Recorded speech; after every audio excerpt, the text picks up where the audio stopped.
we run it, where It's we never just talk. happened in the history. Yeah, we just talk for like Never 5. happens. We just talk shit for like 4 minutes, and then we say the intro. It makes us sound like we're incompetent, which I'm not saying we aren't incompetent.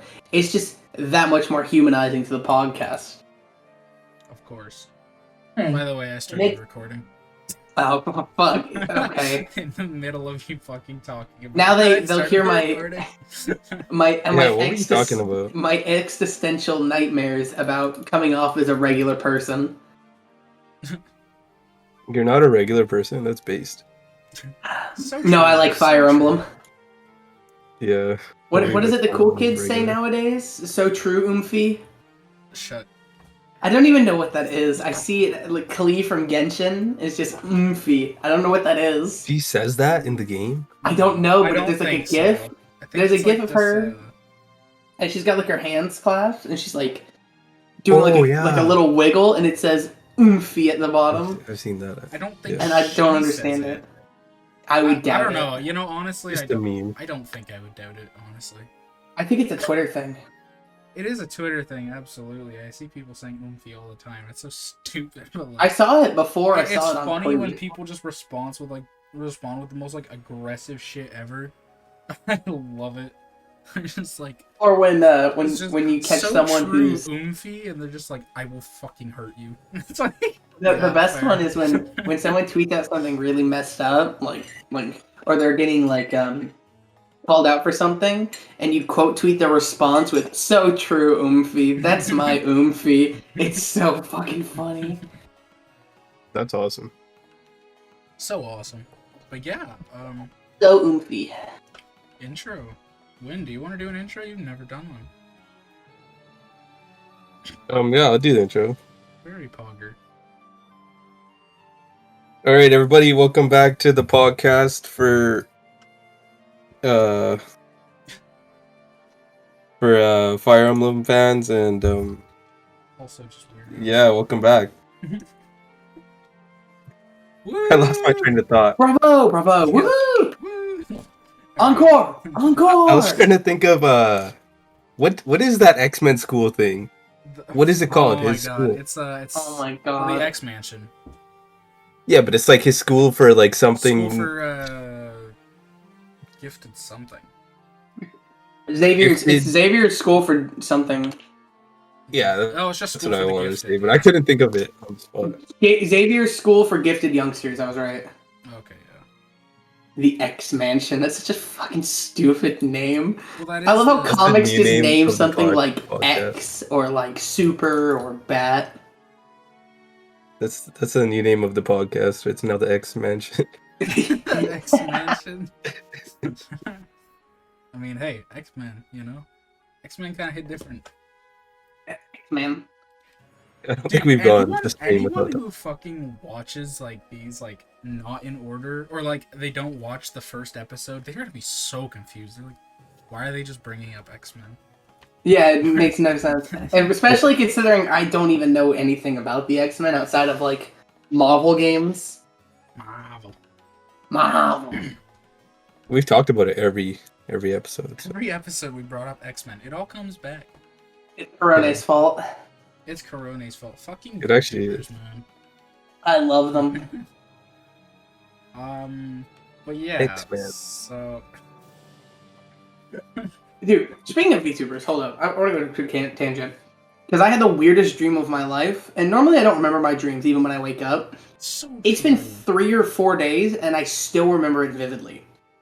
So I was living back at my father's house in my old room, right? Mhm. For some reason. And then, out of the blue, I get a call that I have packages here, and all the Hololive merchandise I've been waiting on for like the last 2 months shows up, and fucking Calliope Mori has delivered it, and I spend the next 5 minutes meticulously picking her brain about how her music making process goes, and then I shake her hand, bow, and she leaves, and I wake up. That's the whole dream. Oh. It's just, I just can't, it's like stuck in my head. And I don't know why, it's pissing me off. Yeah, it's a fucking weird dream. Also, That's an awesome who dream. the fuck? I'm just drinking my water and I almost spat it out because I looked at the top corner and I just saw the server's called X Mansion now. I didn't notice. X-Man. X-Man. Yeah, that wasn't me. I wonder who could have done that. Yeah, well, if it was, I just noticed it, and Wind said he didn't, so yeah, I wonder. I can't fucking believe Kamui did it. We should have Dude, kicked him oh after my his God, we episode. should've kicked It him was out. probably comedy. I knew it was Kamui. It's always Conway. Everything. So we actually have a topic for today's episode. Yeah. So we have a bad habit Fire of Emblem. shitting on. What a crazy theme to have on the FE podcast. Fire Emblem. Isn't that insane? That is pretty nuts. The FEX The mention. X-Mansion. True. We No, should just anymore. go on about X-Men. We should okay, well, Wind, you've seen all the movies, right? Seen most of them. Okay, we need to get Nep to watch them all. Make it an episode of the podcast. We can do watch parties. No, Live like, episode of the podcast on Codtruth Twitch TV. yeah, watching where we X-Men. pirate movies. Yeah, that's a good idea. Or rather, not pirate movies, but streaming movies specifically is illegal, even if you own the movie, because it's like, dude, did you know OBS? Who Or, like, a cares? lot of like sites and stuff, like Netflix, has a function where it just the screen Like goes blocks like out black. OBS. Yeah, it blocks out like. Yeah, images. Crunchyroll and stuff does that too. Yeah, you can't even But use there- snipping tool. I tried to Really? I tried to take a screenshot when I started binging Pirates of the Caribbean to post it on Twitter, and it's just black Can screen. you take a regular screenshot, No. not a snipping screenshot, I like a don't- print screen? I actually have no idea. I I don't might know log- the print display. screen like ever. Yeah, but I mean, if it's possible, what you can do is you can print screen, copy paste it, download it back, and then cut out the part you want to crop initially. It's a pain in the dick, but it's Well, possible. yeah. Fair enough. But anyway, Like childbirth, no one wants to go through it, but sometimes you have to. Nothing good comes after though. sheesh. Okay. So we talk shit about Fire Emblem a lot, even though we're an FE podcast. We've talked more about Pokemon and VTubers than we have Fire Emblem. When we talk about Fire Emblem, it's usually about games we don't like or things we don't like about it. So we're gonna switch it up today. We're gonna be a little positive for probably the first time on this podcast, and we're gonna have fun talking about our favorite franchise. Well, their favorite franchise. Mine's still Neptunia. Weird. Mine's Burbic Saga. Shut up, Wind. Fucking. I knew you were gonna Bird say Saga. I knew you were gonna say some Kaga Saga shit. Oh my god. Wait, we were supposed to have positive questions? Well, not You necessarily. can be the Debbie. You can be the Debbie Downer of the group. That's fine. I've just Yeah, I got like, some. questions overall, but like I guess we can just start with this is a really big question actually, but We want to work our way up to the big questions. well, it's the first thing I thought of, and it's like All right, it'll take a little bit to answer, but I mean, we got fucking time, dude. yeah, we got 3 hours. 3 hours, but favorite unit from each game? Oh, from each game? Yeah, Are we counting remakes as different games? So, like, should I answer Yeah. Gaiden and FFG? Okay.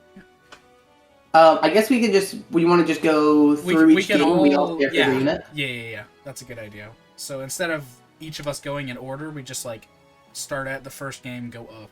We each give our So this answer for isn't each game. favorite character. This is favorite unit, right? So just Unit favorite or numbers. character, doesn't matter. Oh, okay. Because I wrote down favorite character and favorite unit differently. Because there's a difference between the character and the numbers. That's fair. Well, I mean, Like Percival is like he's like my favorite unit. He's also like my favorite character, but that's a bad example. well, so we can like you can find a middle ground. You can say both if you Yeah. want. It doesn't really matter.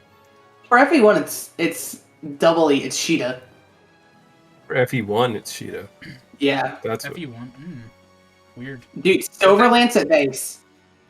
Yeah, I guess that's your favorite unit or just like character as well. Yes. Because for me, I have a similar answer in the sense of it's both unit and character. Fucking Zane. Love that True. guy. Love that guy. He's so cool. What's better than one Marth? Another Marth, but he can't use the falchion. Spoiler alert: Zane's probably my pick for FE11.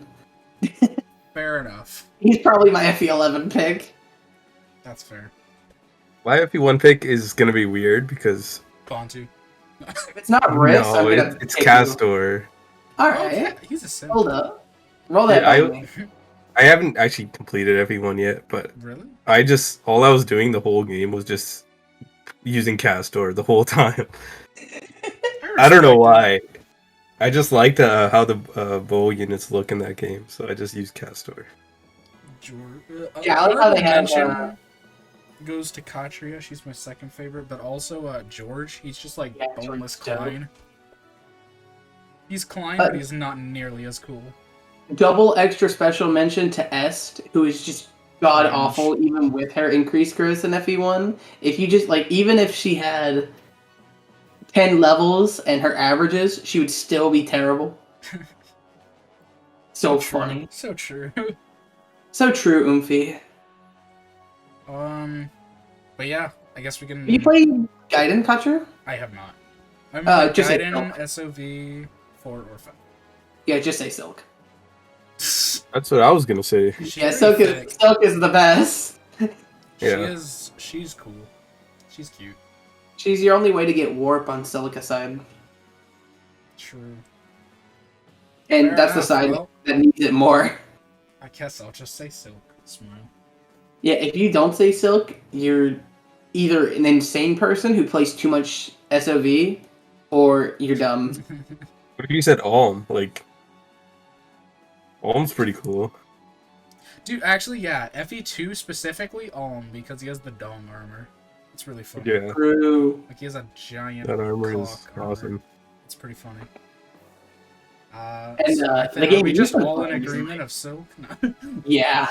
Silk is fair, dope. Fair enough. No, I'm gonna switch over to Alm because of that armor. Yeah. Yeah, the armor's funny. Can I do Valbar for his box art? Sure. Valpar. For the box art, and the fact that on the box he's a main character for some reason. Yeah, he is a main character in the game too, isn't he? No. he literally, it's possible to miss him. He can just die before you recruit him. Just like SOV. Smile. Valpar's based in SOV. And Valbar is based in general. He's good dad. He's funny. But yeah, Silk's the I obvious hate answer. getting him in Heroes. But anyways. He's in That Heroes? game I'm Isn't Yeah, Hard he's game? so annoying. Yeah, he looks like a Valpar's- penis in Heroes. He looks like a penis.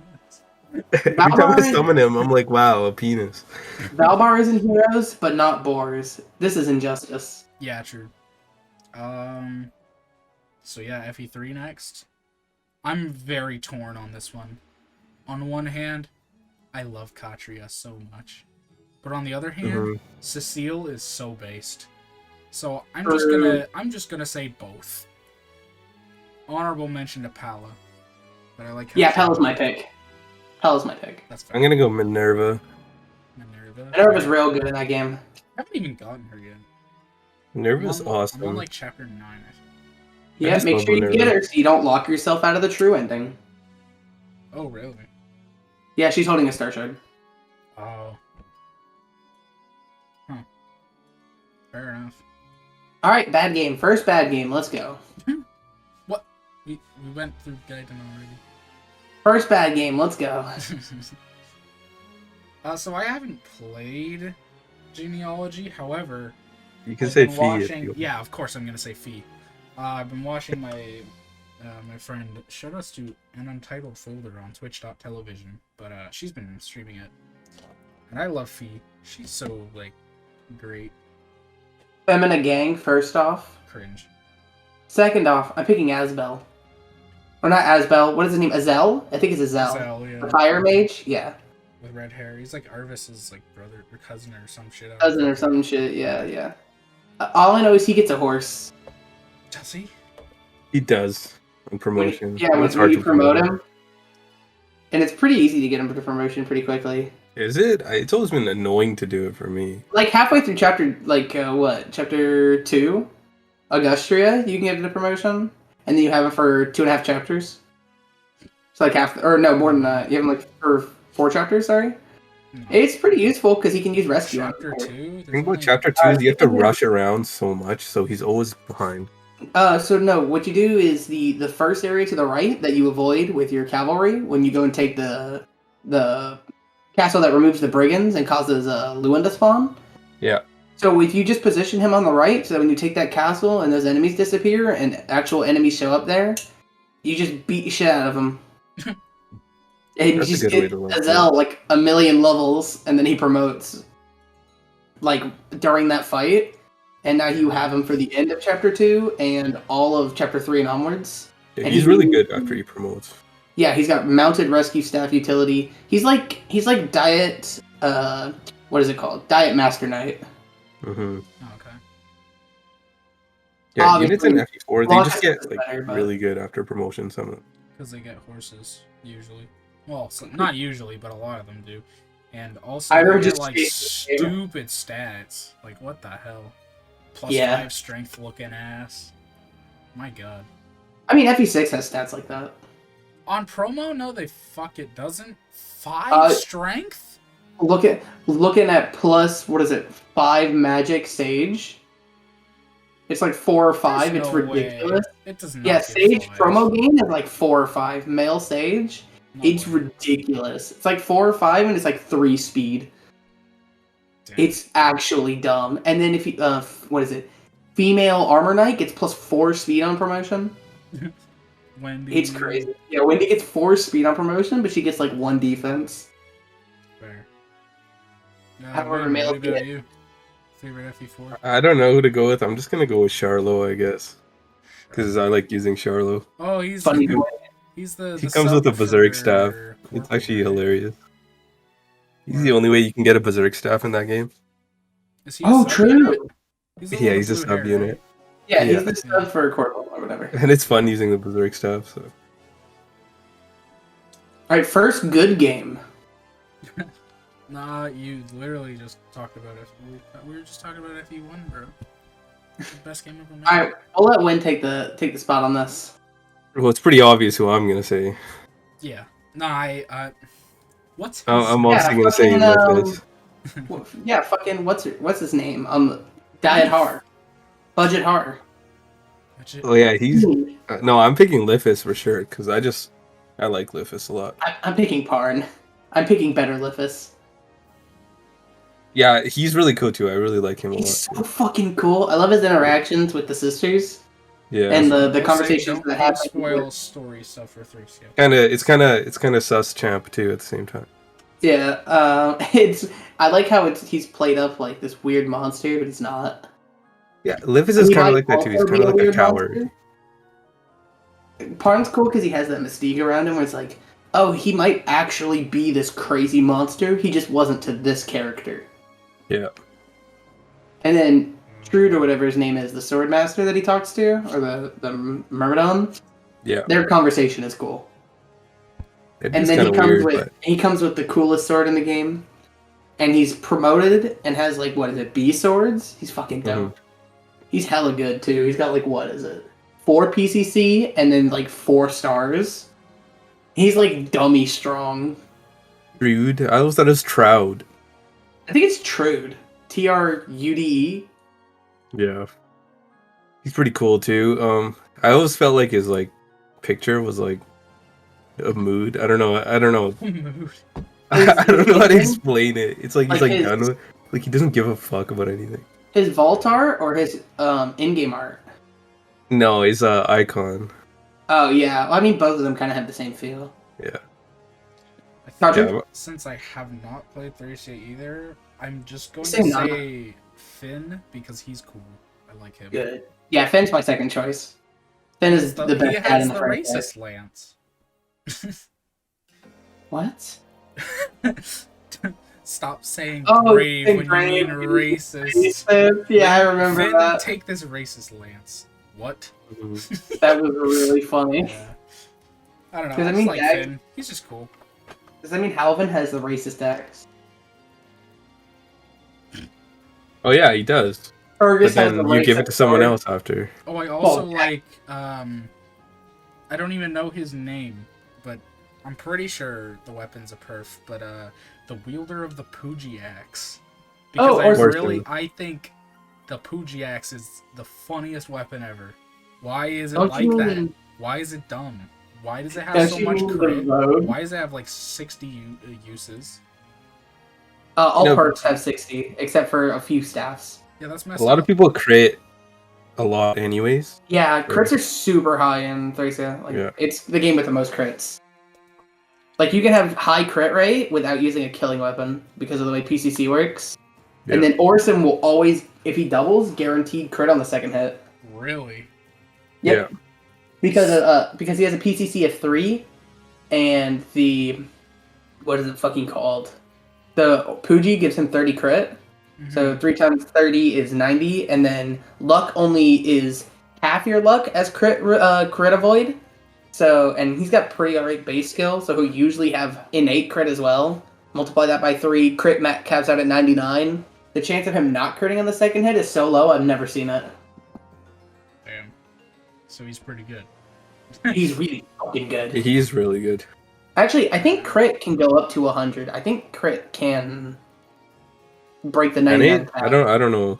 I don't know. I've never seen him miss a crit, but I've seen him miss 99s before. So that makes me question it. I think someone was, I don't know, I don't remember, this is a long time ago, but I think someone was saying it was like 99 point something that he's gonna crit, and then... Well, if he can go above 99, you can reach 100. I don't see why not. Yeah, I don't know, I don't remember. Yeah, I'm not too sure how it works. Regardless of that, Best on game. to the best game ever made. So who's your favorite girl in Katawa Shoujo? Shut up. So, yeah, who wants to go first? I mean, the obvious answer Well, I have is... to think about it. The obvious... No, yeah, this is tough, actually. Not I've played for this game me. so much, and I... Shut up, Klein Stan. I love Klein. Klein is goated. Although I will, since obviously Klein is my favorite, I will go over some honorable mentions while you guys think. Milady, great. Love Milady. Honorable mentions? I just like Roy a lot, you know. I like the whole cast, honestly. I know who Nep's Yeah. gonna pick. Lance is probably my favorite cab in the game. Who am I gonna pick, Wend? Who am I gonna pick? You can pick a kid now, it's obvious. I'm not Yeah, actually. Echidna He wasn't too. even on. Echidna's, like, Echidna's my not second even. favorite. Echidna's probably not at my top 5, honestly. Damn, that's kind of cringe. I like Echidna. She's probably like number 6. She could beat the shit out of me. I'd be happy. God, I love this cast so much. Saul, love that guy. All right, I'm gonna go last. I know who I have. But I want to go last. Honorable mention and I don't think I even like this cast as much as I like other games cast, to be honest. Weird. But I like this game a lot. But I'm not like crazy about any of them. That's the thing. Fair. I like a lot. I like all of them basically. There's only a few I don't like. I really like personally Lot and Wade. Those would be like my big honorable mention. Axe Bros are sick. Yeah, the Axe Bros. These are my favorite Axe Bros. I love their interactions with each other, other people, and with their families. If you go B route, I like how Lot. I like how Lot is smashing Wade's sister behind the pipeline, and Wade just lets it happen because he's a true bro. Damn. Yeah, I don't know who I'm gonna pick. This is too hard. I'm just gonna go with Sophia because I like using Sophia. Sophia's pretty based, honestly.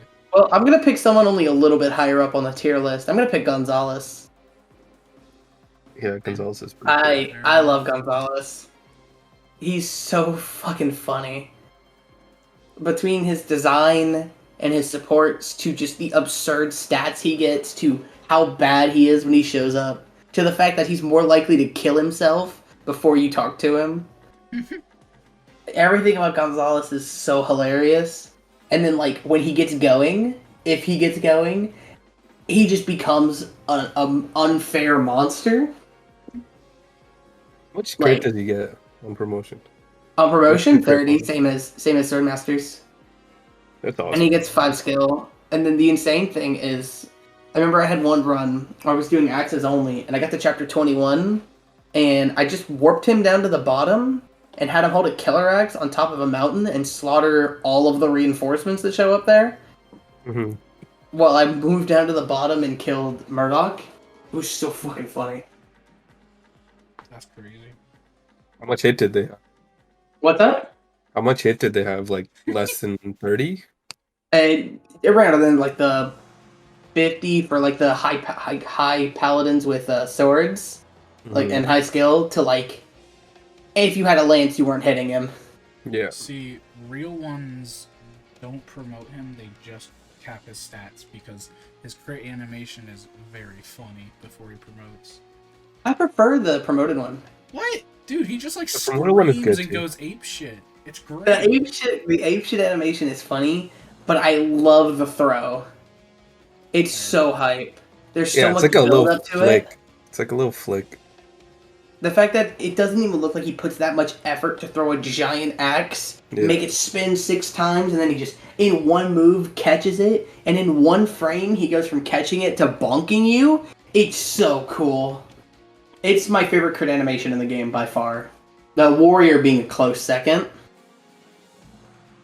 Fair enough. And I guess that leads into my close second, who is Lot. Lot's my close second. Damn. It's fun because neither of these are unit viability picks. I just really like these characters. Mm-hmm. I'd probably go with like Trek as a close second.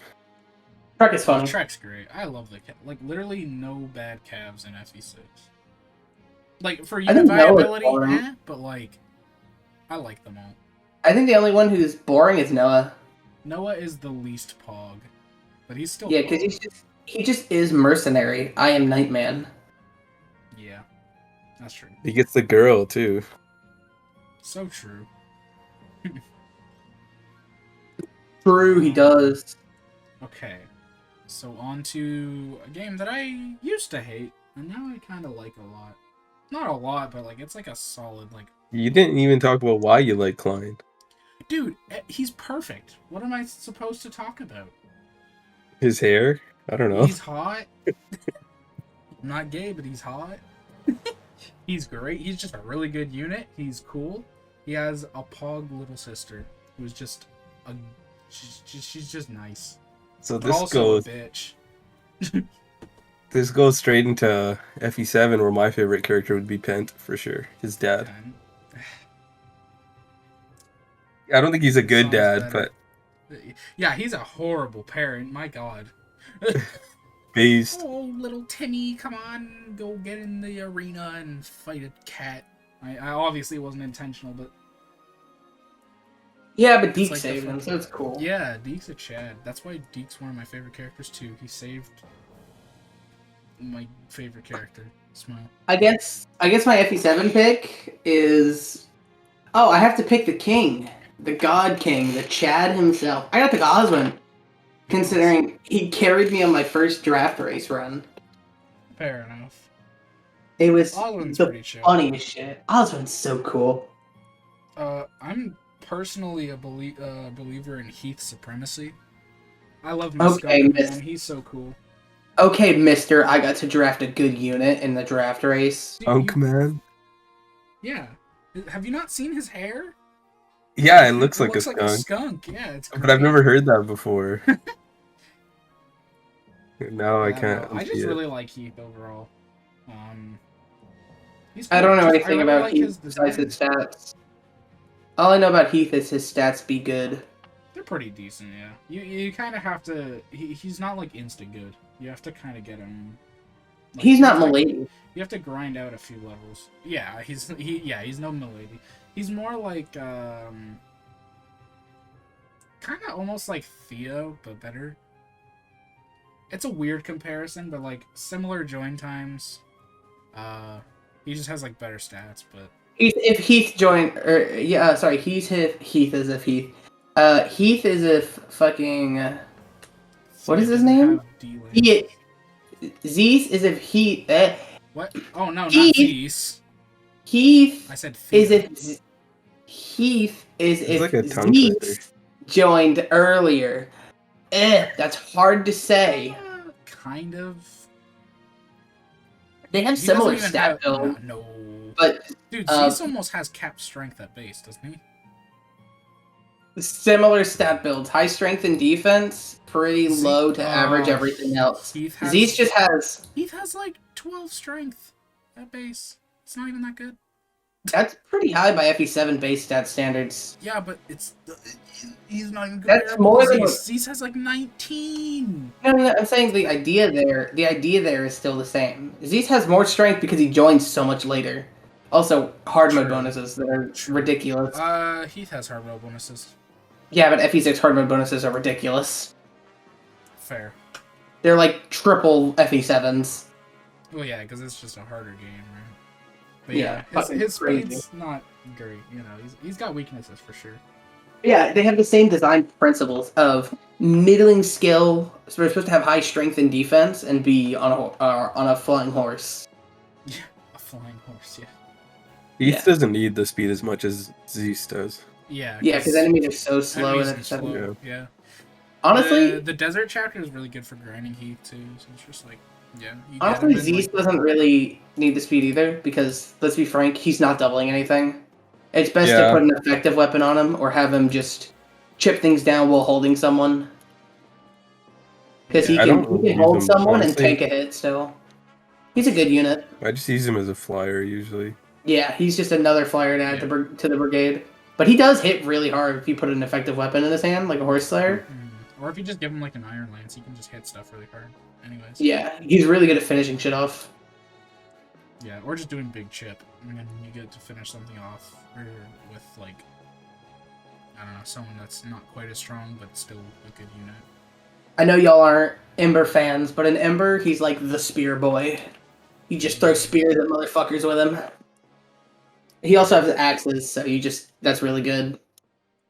You know who I really like too is Farina, or Farina, whatever you. Oh yeah, Farina is pretty cool. Yeah.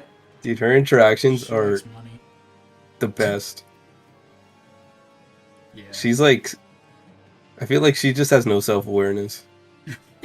No thoughts, head empty. Yeah, basically. All money, no brain. Okay, so the stuff she says to Carla is so funny. Yeah. I don't think I've ever seen that support. You've never seen it? No. Do you want us to give you the quick rundown of it? Sure. She asks Carla if all of the Sacaeans dance around fire, going. Yeah, I've seen that. Yeah, okay, they like can't Ooga or whatever. It's like holy shit, dude. Yeah, she has no self-awareness. She's just extremely racist. Yeah. I forgot about that. That's fucked up. It's really fucking funny to see in like just out of nowhere in FE7 of all games. Mm-hmm. In Tellius, that would make sense. I would not be surprised to see it. Oh, yeah. But in FE7, I think it's the first major instance of racism even coming up in that game. The only one, pretty much. Yeah, that's about it. We gotta go to a game that I hate this game so much. I never play it. I never play this game. I never ever want to play this game. All right. Well, as the FE8 apologist in the group, I'm gonna go ahead and say Dusel is the best. He's the best boy. He's the coolest motherfucker ever. And if you don't give him the boots, you're playing the game wrong. Just give Seth the boots. You should give Cormac the boots, or Tana, depending on the right, or Vanessa. Seth, or, Vanessa. Sorry, no, I said the wrong name. Vanessa or Cormac, depending on your route.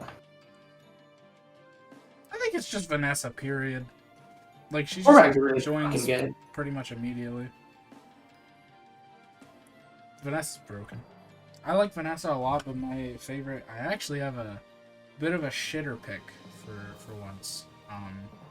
Lara Shell. No, she's close, but no. Amelia. Luna's dope.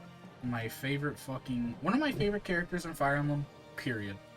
Her support with Archer is so fucking funny. She's like, oh well, I heard that exposure therapy is good, so I let like 100 spiders into your room while you were sleeping. Smile. Speaking of characters who have good support for Arthur. Don't say Tethys. Yeah, she's terrible too. She has no self-awareness. Tethys is the best character. Tethys sucks. God, I hate Tethys. If she wasn't a dancer, I would burn her at the stake. What about you, Wind? I'm gonna go with Seth because last time I played FE8, I only used Seth. So I mean, he's cool, he's strong, he's hot. What else can you ask for? Yeah, he's the So best. true. He's like, actually, if huge creation was shout-outs to cool. Orson. Huge shout-outs to Orson. He's dope. Yeah, mega shout outs to Orson. Yeah, I love zombie wives. Dude, listen. As a Kurojete Ollie fan, I get it. As someone who has watched Zombieland Saga 3 times, I get it.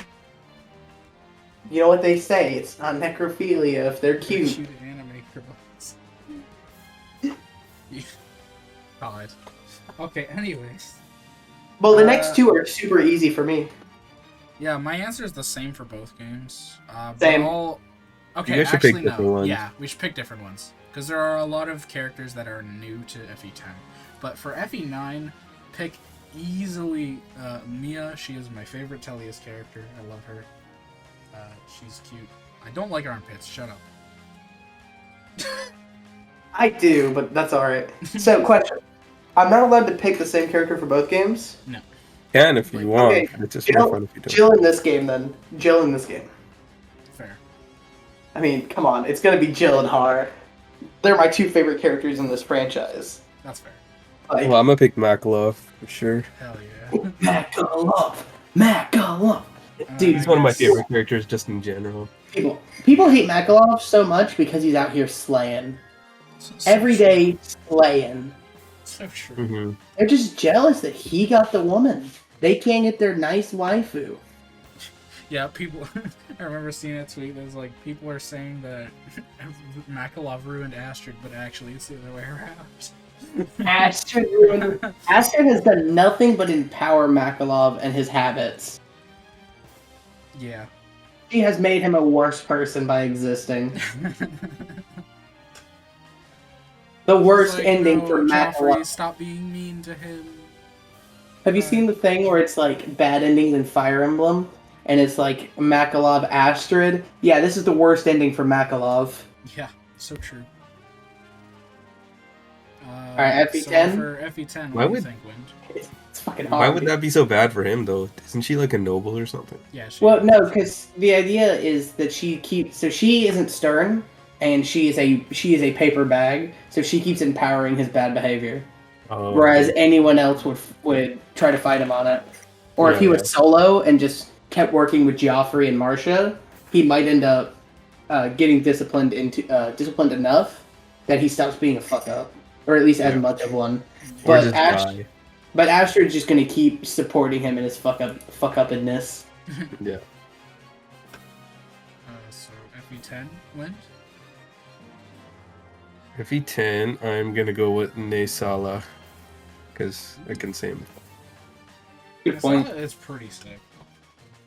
Yeah, It's always a just good pick for really both games. Yeah. I think Nep's actually a little bit of a lone wolf for this one. What do you mean? I assume you mean Har's, yeah. I'm picking Har. If I could, I would have picked Har twice. He's the coolest. He's the hottest character in Fire Emblem. He's the coolest character in Fire Emblem. His dragon is black. No other playable character has ever had a black dragon. Claude had a white one, and that's fucking dumb. Why would you have a white dragon? Fucking... He's got one eye. He's got the whole eye patch thing going on. That's fucking sick. He is a war veteran from 2 different armies and has fought multiple wars. Abandoned his country for his own beliefs twice.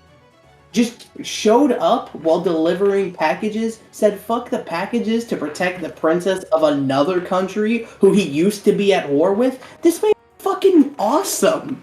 That's Literally so cool that he scares the enemy generals when he talks to them just by being there. Even so also far has as the best in the game. conversation. He has the best boss Yeah. conversation in the series.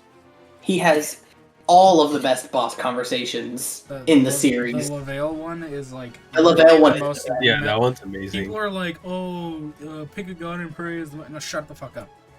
You've never played FE10 if you think that line is even The remotely best good. line ever is "Yes, you will, Lavelle." It is Yeah. so cool. So That if no one's ever conversation done it, had me like, when Har fights Lavelle in the tower, Lavelle goes on a spiel about how he's surprised Commander Har is still alive, and about how he's finally found someone like Har who's worth fighting for, a true knight. And he says he would even die for. He says, and I quote, "I would die for him." And Har just responds with, "You will, Lavelle," and then combat starts. It's so sick. So cool.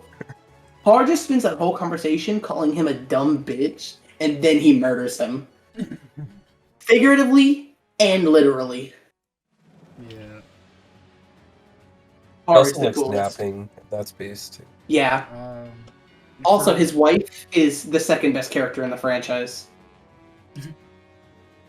His wife? Yeah. Chill. Yeah. Oh. They That's take weird. over.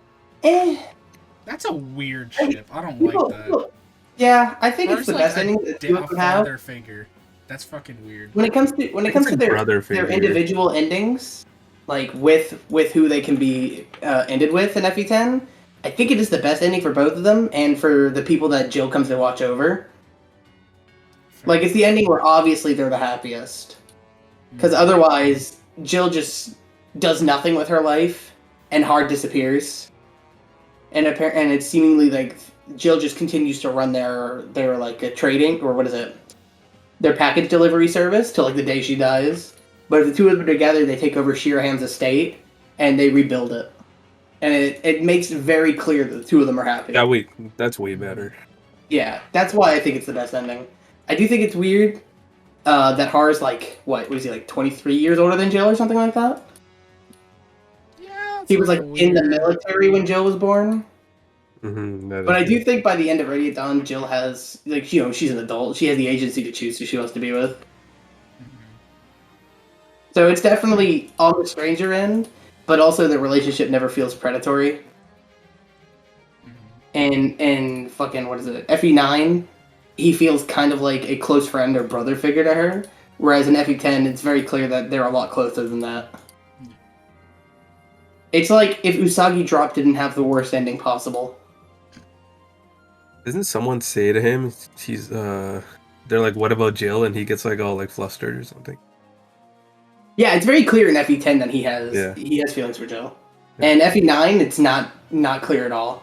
If it's just like Shiraham's daughter and a close friend of his, or if it's something more. He just like, "Shut up, I'm trying to sleep," basically.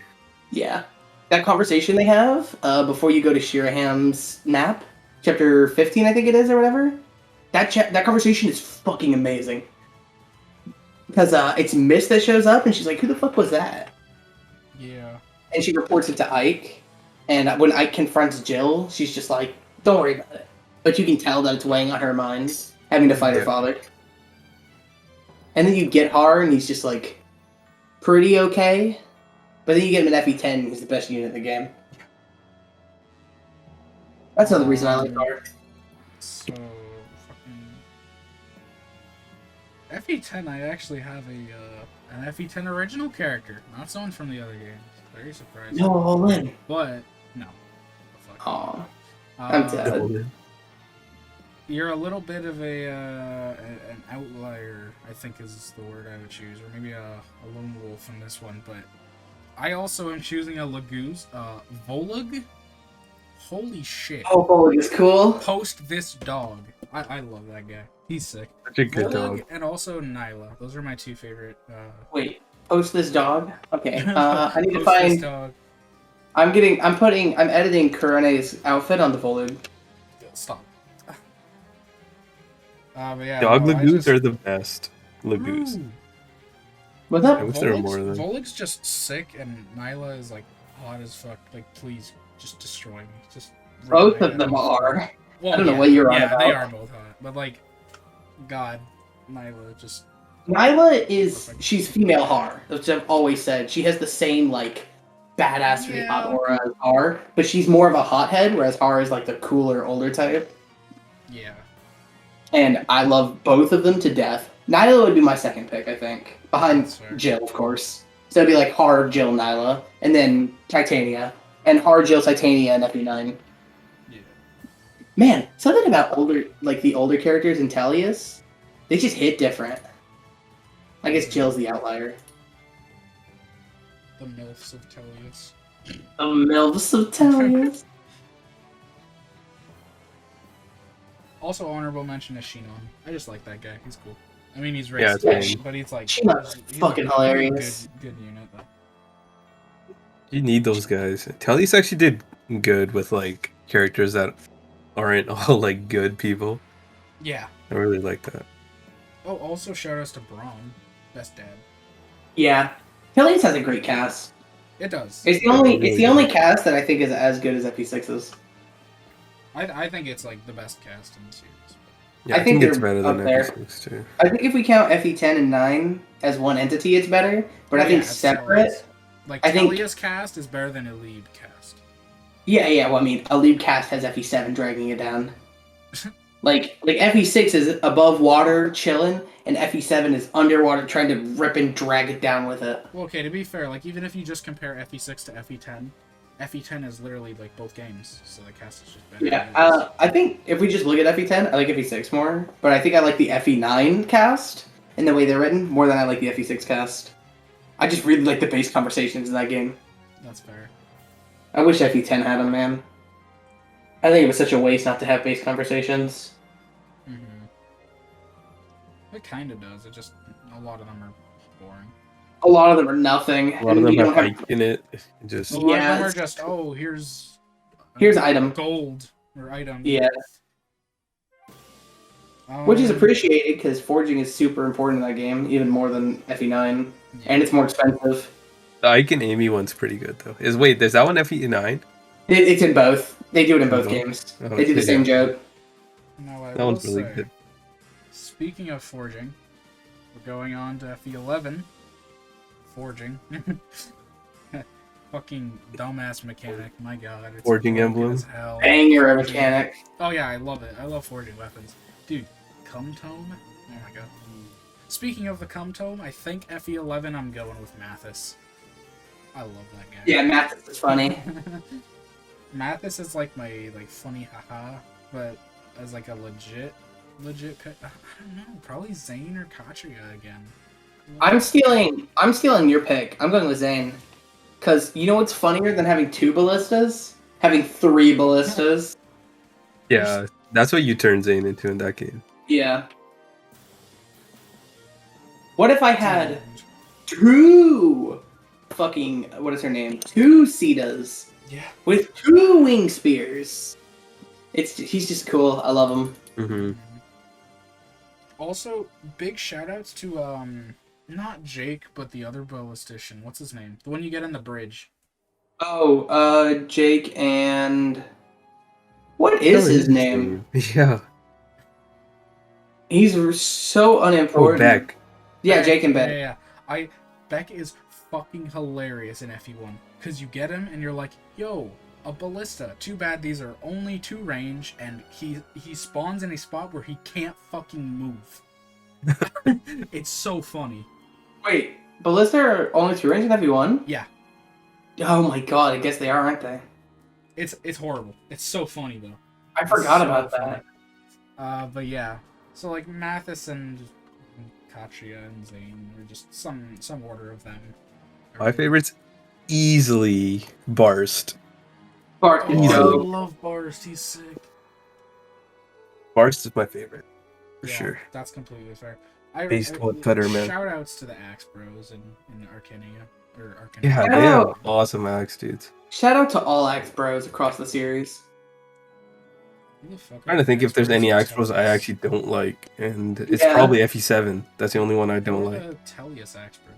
Wait, you don't like Dorcas? I don't like Dorcas I don't and either, Bartry. actually. That's actually FE7 has some pretty weak Axe Bros. Yeah. I actually That's like kinda lame. Bartray. I like Bartray more in FE6 when he's the cool dad. I only like what happened to Dorcas. That's the only thing I like about him. Yeah, and that's not even from the game. That is a Yeah. Western commercial after the game was released. Yeah. That's all I like about him. Fucking... Who are the Axe Bros in Tellius? Is it just Boyd? Boyd and Nolan, I guess. I guess. That's not really Axe Bros. Yeah, Boyd I like is- Boyd. Boyd is Yeah, me dope. too. And Boyd then is- Nolan is pretty alright. He's like the leader of the fucking Dawn Brigade, and that's cool. I forget Yeah. that so much. because he's Yeah, because they basically just tell you Micaiah is, even though she's not. She's I just love going Orson to and downgrade. Hellman. Those dudes, I love those Yeah. dudes. And then the triple axe bros and Arcanea. Yeah, they're awesome. Actually, never mind. Shout out to all the axe pros before FE12.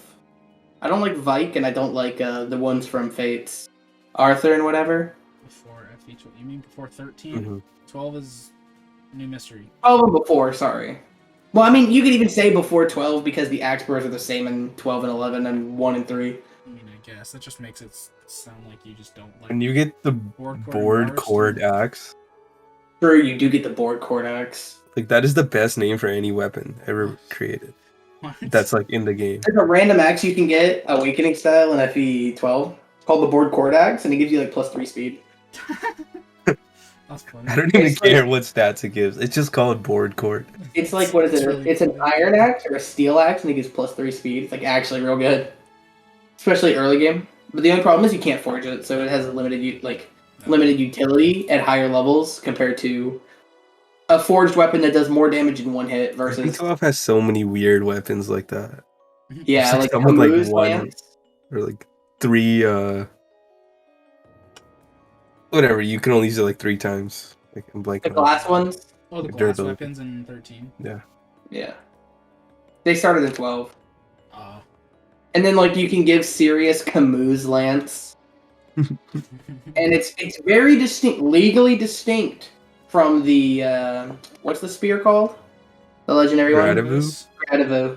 It's legally distinct from the Gradivu. What the Yeah. fuck? Shut! Don't say Gradivu. That's so stupid. It's fucking. I've been saying Gradivus.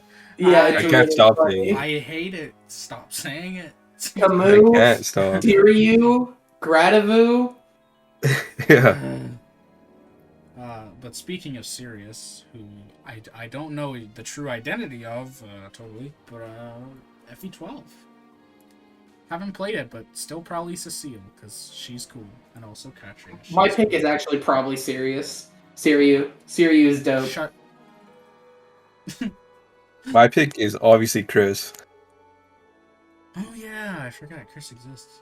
Yeah, Chris exists. Chris is the best. Such a good unit. Such a great character. I love his words of wisdom. Yeah. I Almost love like how- they would come from someone who's Does older he than him. talk?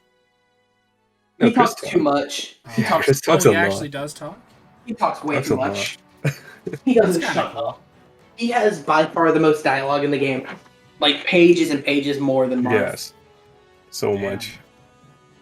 This is Chris's game. This isn't Marth's game. Yeah. He is the hero of light and shadow. Yeah. That's I what the wa- name is. He walks up to Marth at the end of the game. He goes, Marth, we really were Fire Emblem 12, New Mystery of the Emblem, Heroes of Light and Shadow. Chris is awesome. Well, I guess that was a pretty distinct answer from I do everyone. think he's ironically awesome. Yeah. Yeah, that's why. Yeah, I picked Pala in FE3. I don't want to pick Pala again. And I really like Sirius in this game. He's like fucking hella good. He's good in He's so FE3 good. too, but he's He's so really good good in in this FE3. game. In this game, if you try to play the game in the higher difficulties without him, even on like hard 1, you're doing it wrong and you're kneecapping yourself for no reason. He helps so much at the start of the game. He's good throughout the whole game too, especially when you put him on a dragon. Yeah, later you get like other good units and stuff, but like he's just I don't think he's ever obsoleted is the thing, no, he's not. I don't think he is either. which is crazy. Mhm. Just Some reclassing units helps win. so much too. Yeah, you just put him on a dragon and then he's good the whole game, almost like Jagan from FE1. Yeah. Or even Aaron in this game, how he stays good for almost half the game just because you can put him on a dragon. Oh, Aaron, yeah. Big shoutouts to Aaron for being the savior of all of my runs despite literally dying of cancer. Shit. He could beat Draco Lords, but he couldn't beat the disease. Spoiler alert. Haven't beat the game yet.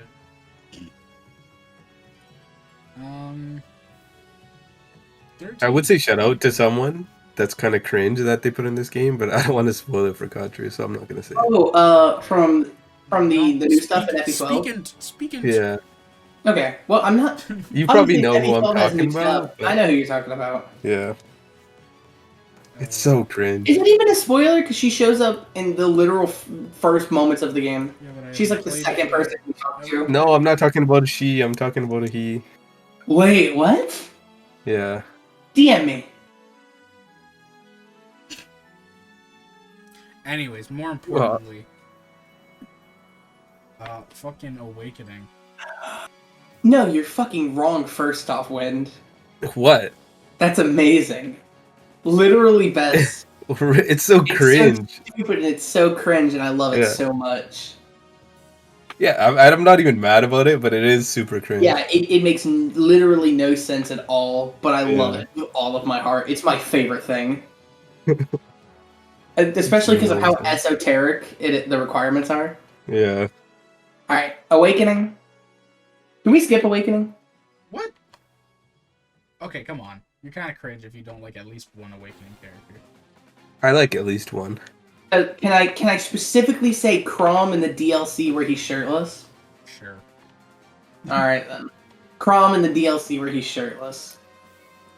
What do you think, Wind? Who's...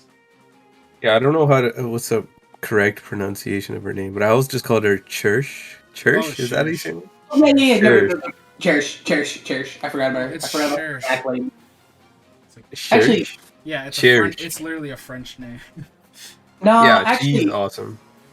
no. I think I'll go with. No. Non-playable characters? I really like I Gangrel don't- too. No, I don't know. Yeah, I think I'll go with no. No. Nah? No, it's Who crazy. the fuck You is took that? forever to get that Tiki's- joke. I went for 30 seconds hoping someone would call me out for this shitty joke, and you just didn't. And I had no I idea. totally to keep forgot she going. existed. Yeah, same. She kind of sucks. But doesn't suck, Church or what is her? I hate Tiki in this Fuck is game, by the way. Jerome? I'm looking at the character list. I don't even know who the hell Jerome is. Jerome wears a mask. He's fucking cringe. Oh, isn't he fucking I don't remember whose kid he is. Cherish's kid? Oh, is he Church's Oh, kid? yeah. I never get the kids in any kid game. Except FE4. I only know he's Okay. I only No, assume you he's get the Cherish's subs. kid because he rides a dragon. But yeah, Cherish Also, or a little cringe. what is the Jagan's name A again? little cringe of you. Frederick. Frederick probably. Yeah, no, Frederick's my pick. He's just cool. Chrome wants you. Fucking. Speaking Oh, of Freddy. kids, actually, my favorite character is one of the kid units. Did you Owain. say Lucina? Okay. Owain is sick. He's so funny. Owain would be. He's Owain just is a actually fucking probably. nerd, pretty much. But I love him. He's so Yeah. funny. It's the archetype is called a Chunibyo. They suffer from middle school syndrome. Like, if you've ever seen Konosuba, Yeah, of course I have. Megumin. Yeah, Megumin Yeah. is a Chunibyo. It's And then the you best literally anime have ever made. Love, Chunibyo, and Other Delusions, which is all about a Chunibyo girl, Yeah. and is not very good.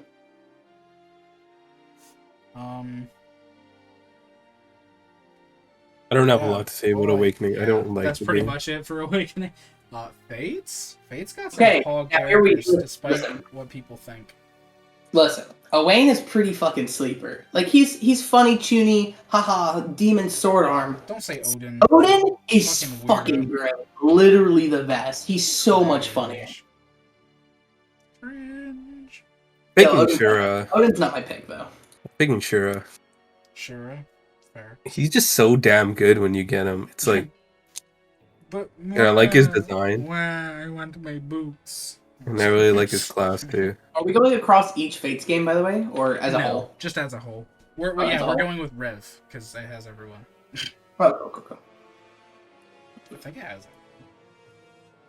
No, you can't No, get it doesn't him have in Rev. Scarlet or whatever, who's in Birthright, right? No, The Dragon you Rider? can get a Scarlet in Rev, but only for a few chapters. Yeah, but she's not like a staple character. She's like, Kaze moment. Okay. Yeah.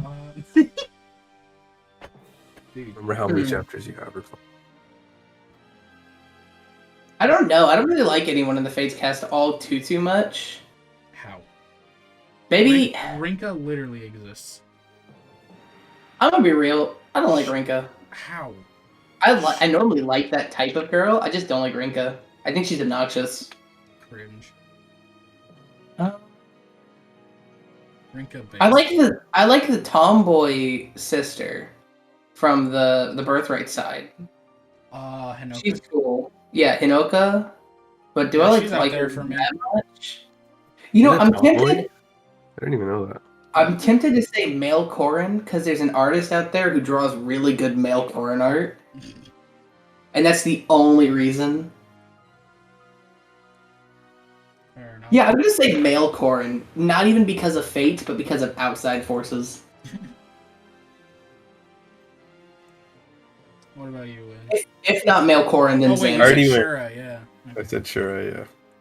Actually, yeah, I'm gonna pick Xander because I want to go off what's in the game. I like his sword, and he's no brain win game. So true. And next we got SOV. So I'll just say Silk for this one, because Alm doesn't have the funny penis armor. Wake me up when we get to a real Fire Emblem. Well, Go with there's only one Jenny. more, and it sucks, so... Wake me up when we talk about a new topic. Where are you going with, Wind? Jenny. Jenny. Oh, true. Jenny's kind of cool. What's her name? The yandere they added in SOV. Faye. That's my pick. You like Faye? Faye. Alm should have ended up with Faye because it's funnier. Wait, So true. you like Faye? Unironically, yes. You like Fire Emblem Heroes? That's kind of That's cringe, kind of dude. cringe, bro. Oh, you didn't hear it. So my mic is dampened because of Discord. I slammed my desk twice, and I almost knocked my cup over with coffee in it. Very cool. I'm pissed. No, I don't want to pick Faye anymore. I'll pick Delphia because she's my favorite of the little girl with magic archetypes. Fair enough. Delphia's map is cool. It's like, Delphia's oh, map you is can't cool. kill You her, just- and you gotta end you the just map. warp. What's her face up with what is it? Fucking.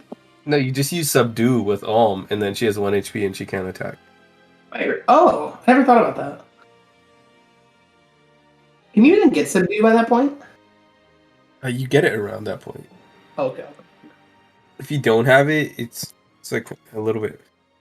It makes the map a little bit more annoying, but I mean, you can warp someone up there and then use in-game save scumming to rig a crit and kill the boss.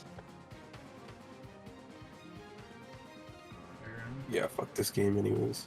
Yes, it's fucking trash. It might be the worst Fire Emblem. I've really been thinking about it. Actually, my favorite is Matilda because of that scene where she's in jail. You know what? I'm gonna pick Matilda just to spite people who think her ending is bad. I don't even know what her ending is. I pressed start or Her throw the ending game at a actually, wall. her ending is actually really good, in my opinion. it? Yeah. So Matilda, she leaves the military to do what she's always wanted to do, and she just lives a life with Clive. That's it. She's hot. Her ending is she just She's devotes hot. herself. He is hot. God damn, Clive is hot. Fuck Matilda. You know what? I'm killing Matilda next time, and then I'm gonna jump into the game and steal Clive. I think. Oh, dude, the best Fire Emblem game is next. Last but not least. Favorite Fire Emblem hero. Last but maybe least. Three Houses. Fire It's Emblem Heroes. DSFE, Favorite right? Fire Emblem Heroes character. Yeah, Heroes. We just. Oh well, actually, Heroes did come out after SOV. No, it came out before. Yeah. Favorite Fire Emblem Warriors character? Oh, shut up. Lynn, cause booby jiggle. But nah, Three Houses. I don't like the cast that much. Oh, it's a 2-way tie between Lysethia and fucking what is her name? The orange haired girl in Naomi. golden beard. Yeah, they're the only two characters who stand out whatsoever. I like them both. I like the Genki tomboy, and I like the stuck-up tsundere. Fair. I think. Also, both of them are fucking hot after time skip. Yeah. I think. For like my favorite, I do have a few that are cool. You know. Like, Mercedes kind of based. I do like Windheart. It's kind of cool. Funny work, man. Not broken, but... Well, I mean, My yes, favorite's broken. Felix. Yeah. Felix is pretty sick, actually. He's fun to use. He's amazing growth, and he's just like an edgy character, I guess. Felix is probably the best of the male cast because he's a one-dimensional character, but he's the one person allowed to be a one-dimensional character because he's entirely putting up a facade of being one-dimensional. Like he's forcing himself to be that to deal with the horrors that he's seen, and everyone else has this fake second dimension. His one dimension is literally that he is a scared child trying to put up with a world that he is afraid of, and I fucking love it. He just tries to get stronger the whole time. Yeah, because he's fucking afraid. Yeah. He watched a man rip an entire squadron of people apart when he couldn't have been no older than 12. Like, how the fuck? Yeah. Also, if Dimitri was ripping squadrons of soldiers apart at 12, why is he so shit at base? Why does he die in one archer attack in chapter 2? Probably gets doubled, right? Yeah, he gets doubled. He's really slow. Hildegard's slow too, but she has like so much strength at base. Yeah, so much strength and so much defense. Yeah. Dimitri has charm. Yeah. Yeah, skill. So the weapons that are extremely accurate and never miss can never miss even more. Mm-hmm. Yeah. Woo! Yippee! Well, actually, honorable mentions to Petra. She doubles things in Maniac mode. She's pretty swag. Ah, yes. Doubling things for minimal damage when you can just Swift Strikes them. What do you mean minimal damage? She's pretty strong, too. She's alright. She's like from what I understand and I've played Maniac. From what I understand of the fucking, what is it called? Black Eagle's Mending route. Because what I understand is none of the other routes pick her up because she has no utility outside of me hitting hard, me hitting fast, me use. What? There is no other fucking utility in Three Houses. There's like Swift Strikes. It's Stride and Warp. Mounts are broken in that game, and if you can have a mount with fucking Swift Strikes, you're just going for Pegasus. I guess you can put her on Pegasus, but then she gains on Pegasus. You can give her a lot of avoid that way too. Yeah. She's still gonna get hit every once in a while, right? Can't rely on it. I fucking recruited her to Gold Deer. A big problem with that is, unless she has a Brave weapon, she's taking a lot of damage back to her mediocre bulk. Whereas Swift Strikes users just get to use be a Brave Lance for one turn, and that's really important. It's why Sedith and Sedith, Ferdinand, and Sylvain are so good. Mm-hmm. Even though realistically their stat layouts are worse, Swift Strikes is just that much better than everything else. You can do Leonie with the same thing because she has the Hunter's one with the bow. Not Hunter's, the other one. You could actually make her a bow knight so she can use Canto and still double. Oh yeah, it's Hunter's. Oh no, yeah. What is it? What is it called again? It's the one where you're up close. I forgot the name of it. Double volley or something? Because I know what's his face still has it Point too. blank volley. That one. Point blank, yeah. Because Cyril has it. Yeah. And you can use it on a wyvern. And you can Canto away after, so. Yeah, so she can use it on a horse or a Pegasus as well, so you can fly into it. Yeah, and if you want hunters, you can switch back to sniper. Yeah.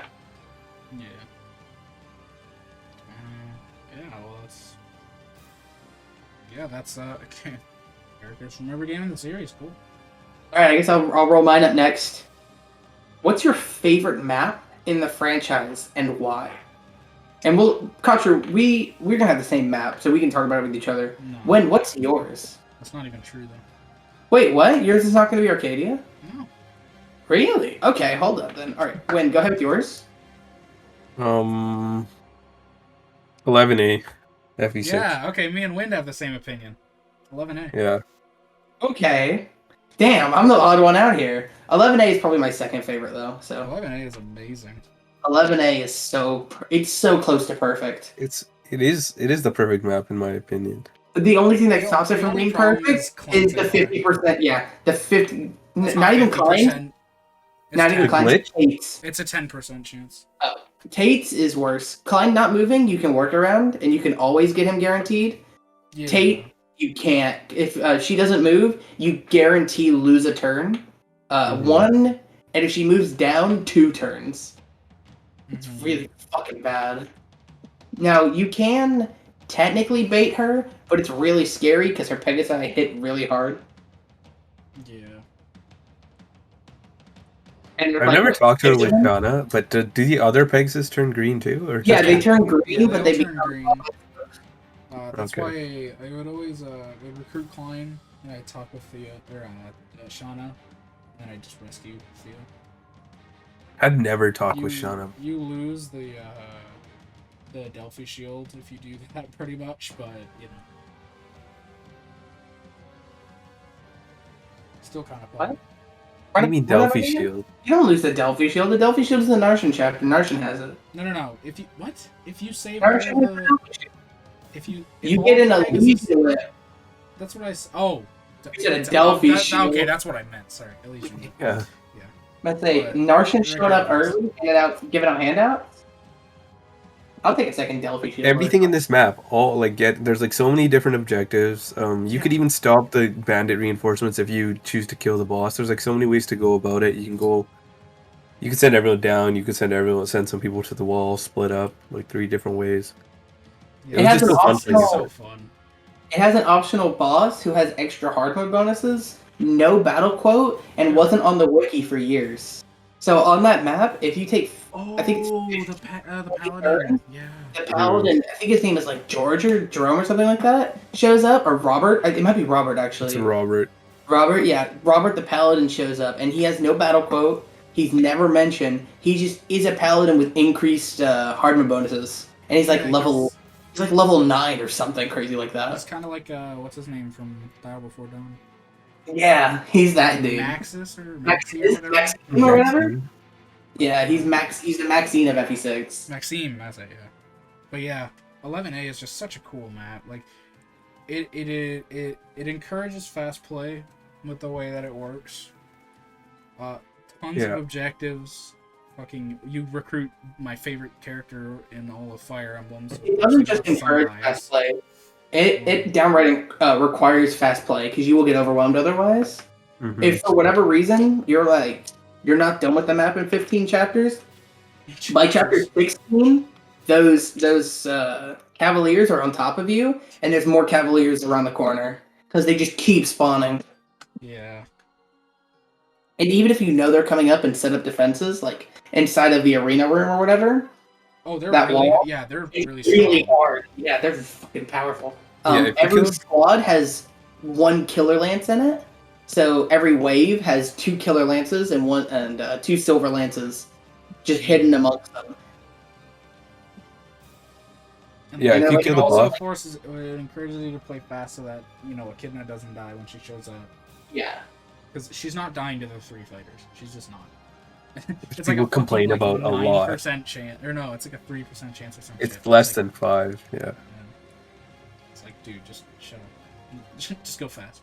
The chance is higher if she's attacked by all 3.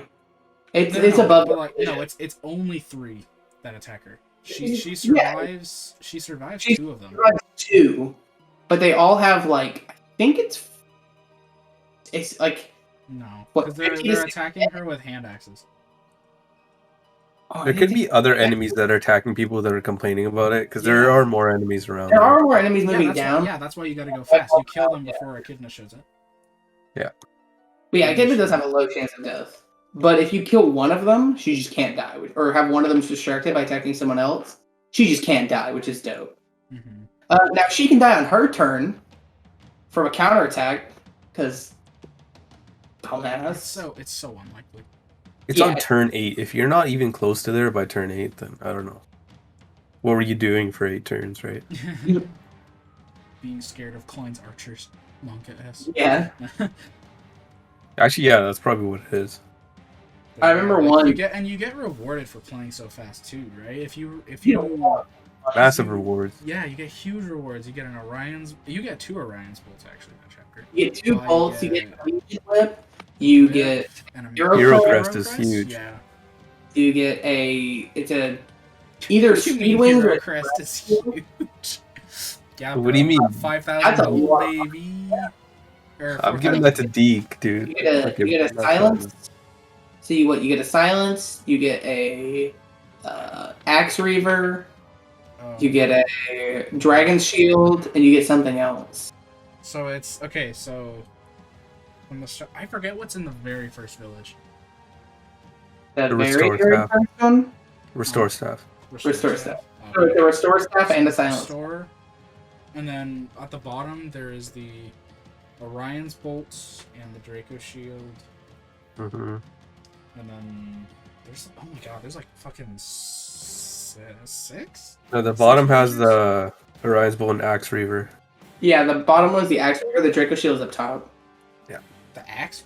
Yeah, Yeah, there's an I'm axe looking at it right bottom now. right The one. sword It's reaver. gonna be wild right now. Axe reaver. No, you get an axe reaver. The C rank lance, the blue one.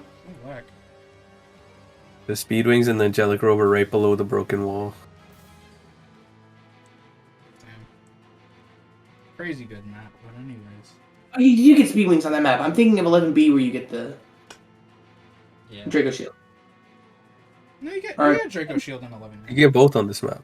Oh yeah. You get What both is on it? the other map, but you have to visit with Lot or Wade. Oh yeah, you Yeah, get you have both. to do and something you like get that. You get a energy ring as well. That's what I'm thinking of. Yeah, What are the energy two- ring waits until Ilia Road or Cicada. It doesn't really matter. Yeah, one of the two. I don't think is there one on Sakai? Oh yeah, there's 2 on Sakai. There's 2 on Sakai. There's one Just in one the energy Kel ring. chapter. There's one in the Kel chapter and one in the Gaiden chapter. Oh, is there? Yeah, you can steal one of every stat booster in that chapter if I remember correctly. That's Or cool. is there? It's either that might actually be an Ember change. Because Ember was the last time I actually played all the way through FP6. I don't remember being able to steal every step. Yeah. Hold up. It might be an Ember change.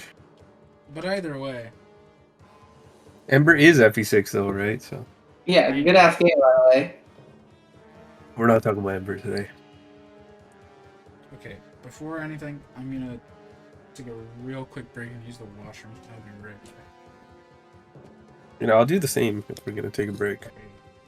Yeah, I don't I can regret- just edit this section out, or just, Yeah. Or Nepco can like sing for the audience or something. I don't know. Oh, I got you. I'm gonna get this demonetized. I've had a record die to the Fringe. to Rogue. So one time I left Rucker, I was like, he's just gonna kill every single brigand, so I just left him there to fight And he them. gets killed by the halberd. He got crit. I think it was by the Devil Axe. It probably wasn't from the halberd. Unfortunate. Yeah. Yeah. But anyways, so yeah, Nep, Arcadia.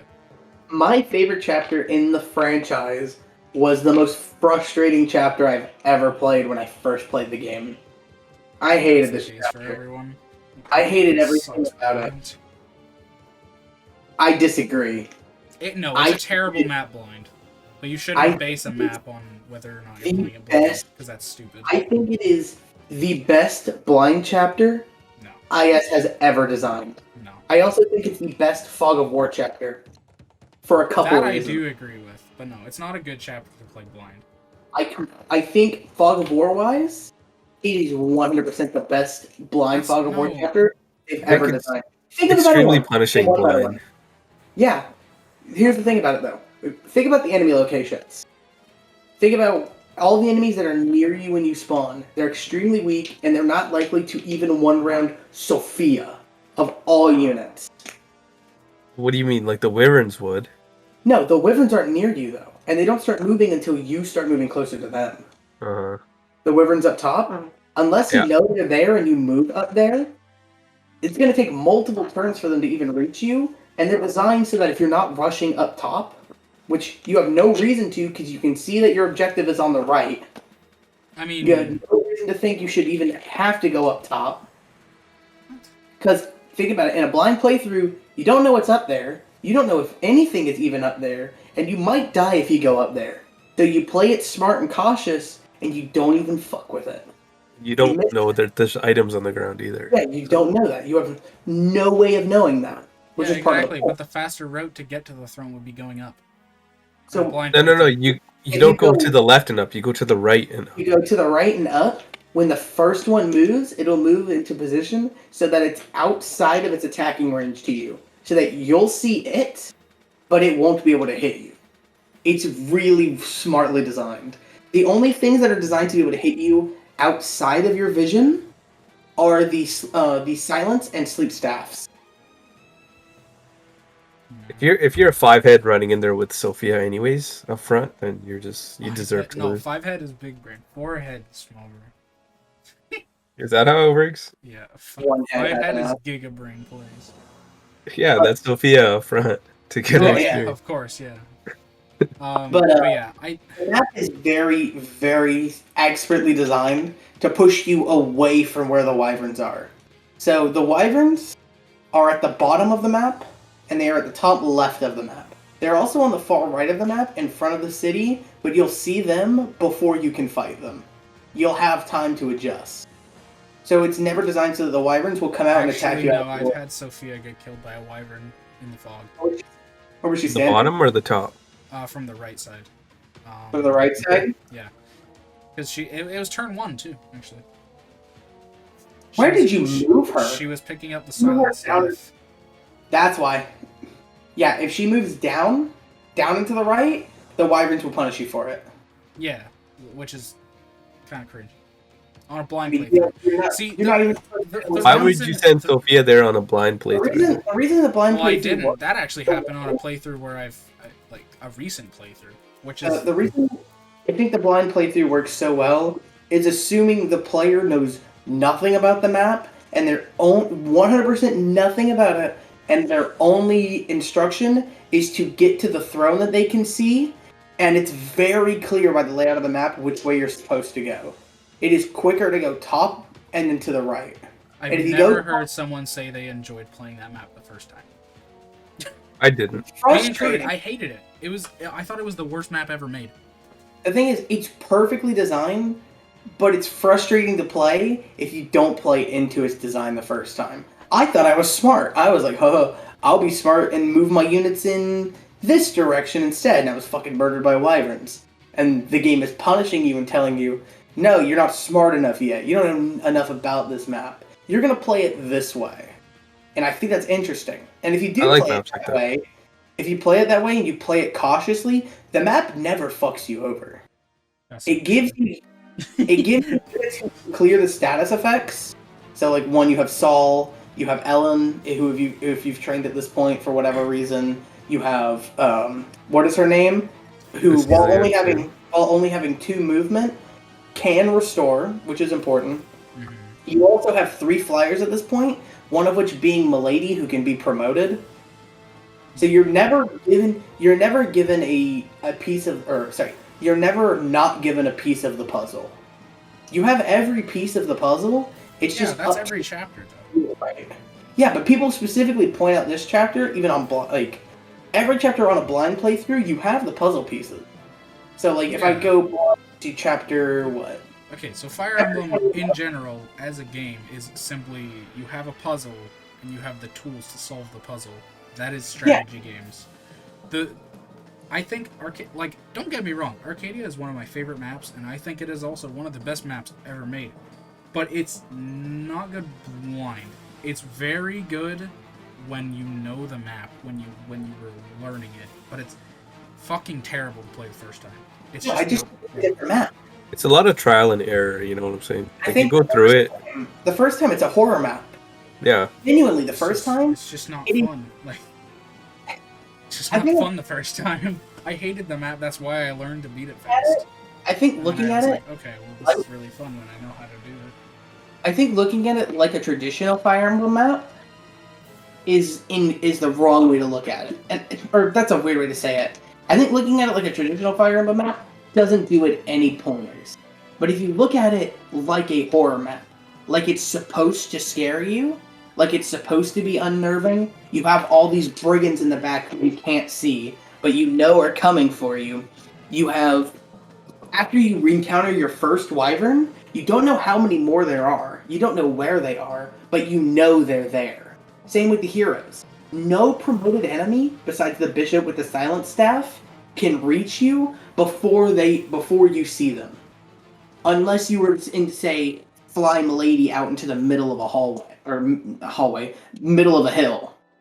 Yeah. And even then, you have to fly her very specifically to fight the hero. The hero is placed in a very smart position to make that difficult to do. And if you're following the regular train of progression, following the trail they have set out for you with the weaker enemies and everything, it very clearly guides you. Go right, go up, and go right. And if you go that way, you'll actually end up fighting on two fronts, which is really interesting, and Fire Emblem doesn't do enough. You'll fight the wyverns behind you, the two wyverns and the wyvern lord, and you'll fight the myriad of smaller enemies who have smaller movement ranges in front of you, and it causes you to have to figure out how to divide your units up with the decreased movement range you have to keep them all protected. It's really fucking fun. And if you see the first wyvern and think, oh, up to this point, wyverns haven't come in ones. They've only come in threes to fours. There's probably more wyverns, and you slow down to take care of them, then you're not even sandwiched anymore. And you have so many turns, 25 to be exact, to finish it, that you're given ample time to slow down and play it at your own pace. Mm-hmm. It's encouraging you, in a weird way on your first playthrough, to play it and take it slowly. Like it's a horror game. All those thoughts you had just there, like, I don't have those on a blind playthrough. I'll have them, like, I'll reset and then I'll have a different thought. I'll reset and then I'll have that thought. No, and I'll think it through after a reset once, like, someone gets destroyed. When I first played it, because I didn't know what was going on.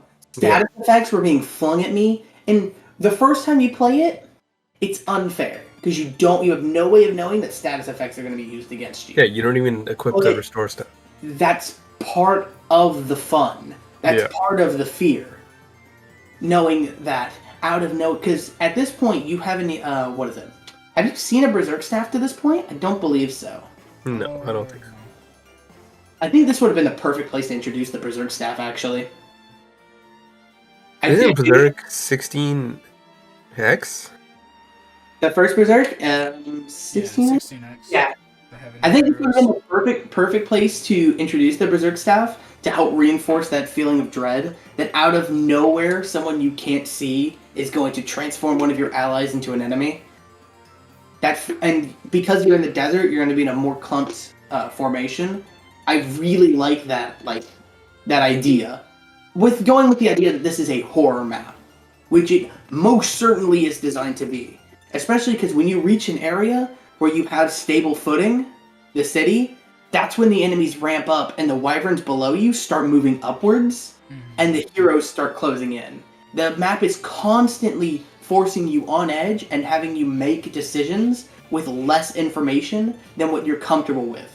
What a horror game does. It's extremely good at that, and keeping you on edge and tense. Now, when you know the map, it's no longer a horror game. It's a fucking scavenger hunt. And it's amazing. It goes from being the best map in the game at creating a sense of fear in the player and dread in the player to being the most fun map in the game to execute and plan out, especially in runs where you don't have all your puzzle pieces and you have to come up with interesting and new solutions. That's fucking great. The map is... Most maps in Fire Emblem, and even 11A, the beautiful, sweet 11A, are extremely binary. You play them the first time, and then you play them again the same way, but better. Maybe you have a new strategy. But Arcadia is different, because depending on your knowledge of the map, it becomes a whole new map. Yeah. It's fucking perfect. That's pretty good. In summary, it starts as Resident Evil and then it becomes Banjo-Kazooie. I know I went off on a tangent about the tone of the map, but I honestly feel like the map's tone the first time you play it and its atmosphere is not necessarily more important than the gameplay, but is reinforced through the gameplay of the map, and it makes both of them feel dreadful. Because you don't know what the fuck is out there, especially because the map starts and you only see weak unpromoted units. You see especially weak mages. Like, an underleveled mage with a Thunder Tome. He does, like, no damage to Cecilia, who's the unit he's most likely to attack. Yeah. But then right above her, and right above you, is the fucking your caliber mage. And that's your first warning that shit can go bad. And then, a turn after that, is when you'll see the Wyvern.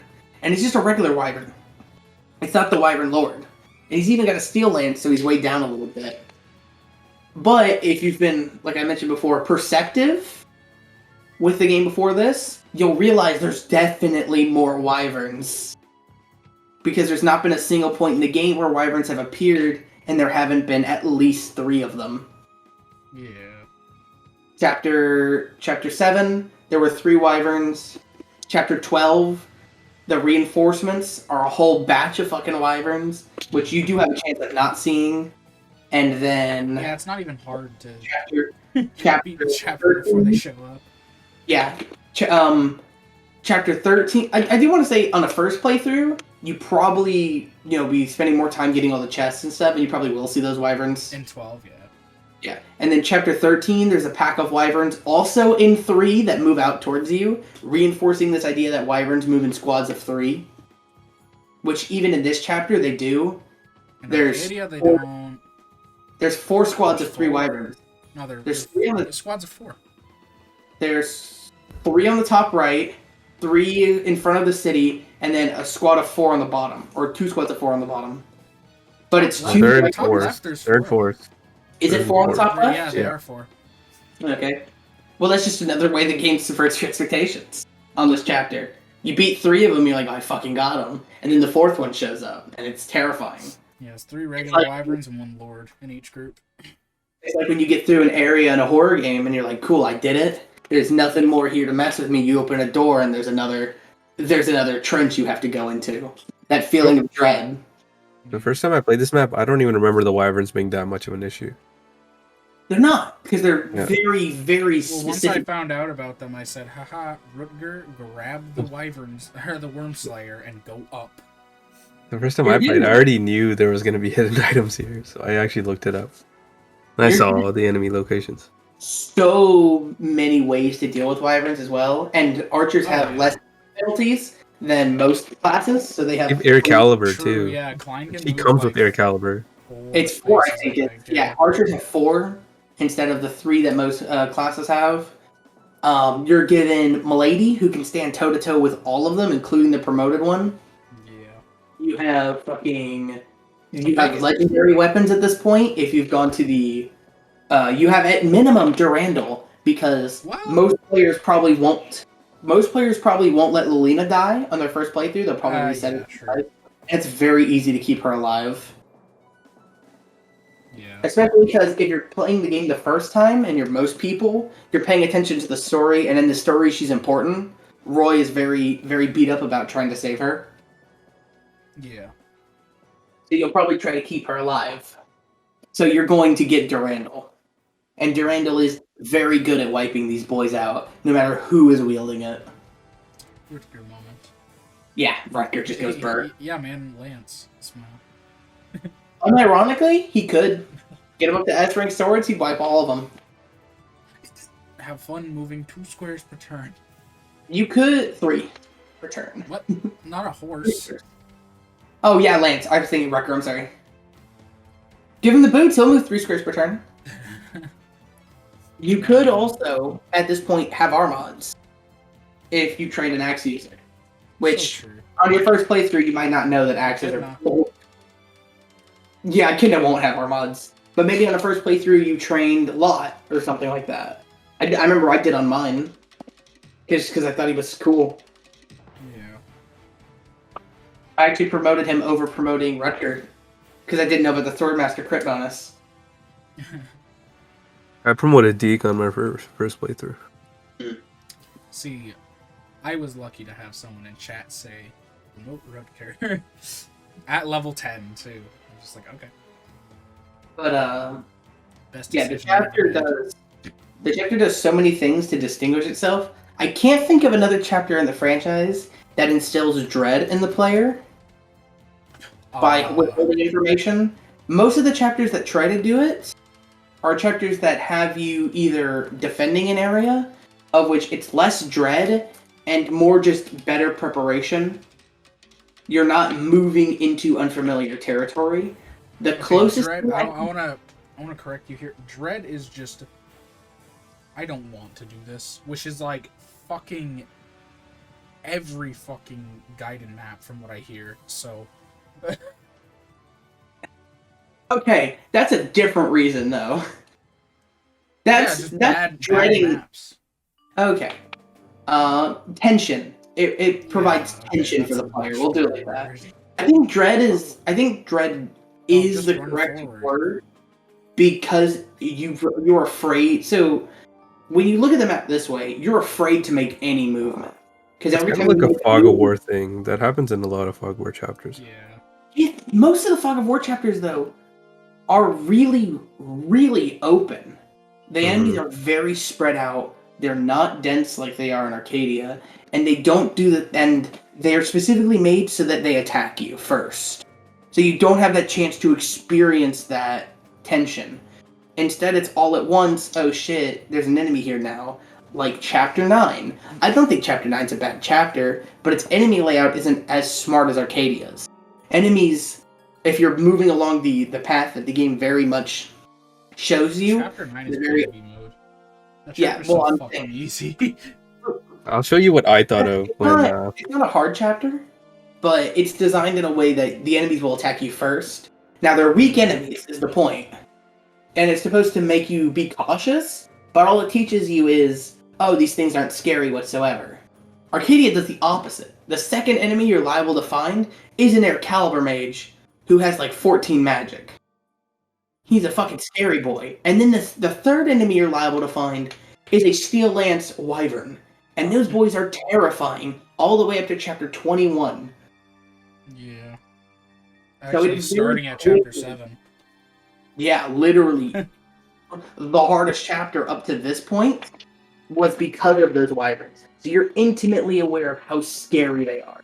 So you are anxious. It causes a sense of, like, yeah, it makes the player anxious. What was the word I used a moment ago? Dread. Tension. Not dread. Tension. Yeah, it causes tension in the player's every decision and dread from moving a unit. Because you never know in that highlighted area if you made a mistake and there's an enemy there. See, if I no Fire Emblem map. Oh, what? Okay, no Fire Emblem map actually made me think of that, but when you said that, I don't know if you guys have played Advance Wars 2. Maybe not. I have not. No, I haven't. Well, there's a map called Nature Walk, and basically what it is you just have to hit the top city and place one unit on top of it. But in these woods, if you guys can look at that picture, there's just a bunch of woods, and there's a bunch of enemies with long range in there, and they decimate all your units.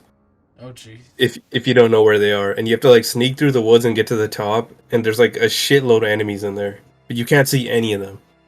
Yeah, it's a similar thing. Yeah, that's exactly what it is. Although it seems more like it's set up like a Chapter 9 scenario where they're going to attack you out of your vision. That's only if they see you, because the enemy won't cheat. Oh, they can't cheat Fog of War? They can't cheat Fog of War if you're in woods. Oh, okay. Oh, that's a cool sound. Yeah. But so to build, if I wanted to build tension, I would simply run forward. Well, yeah, that's what the game encourages you to do. No. It even spawns the. No.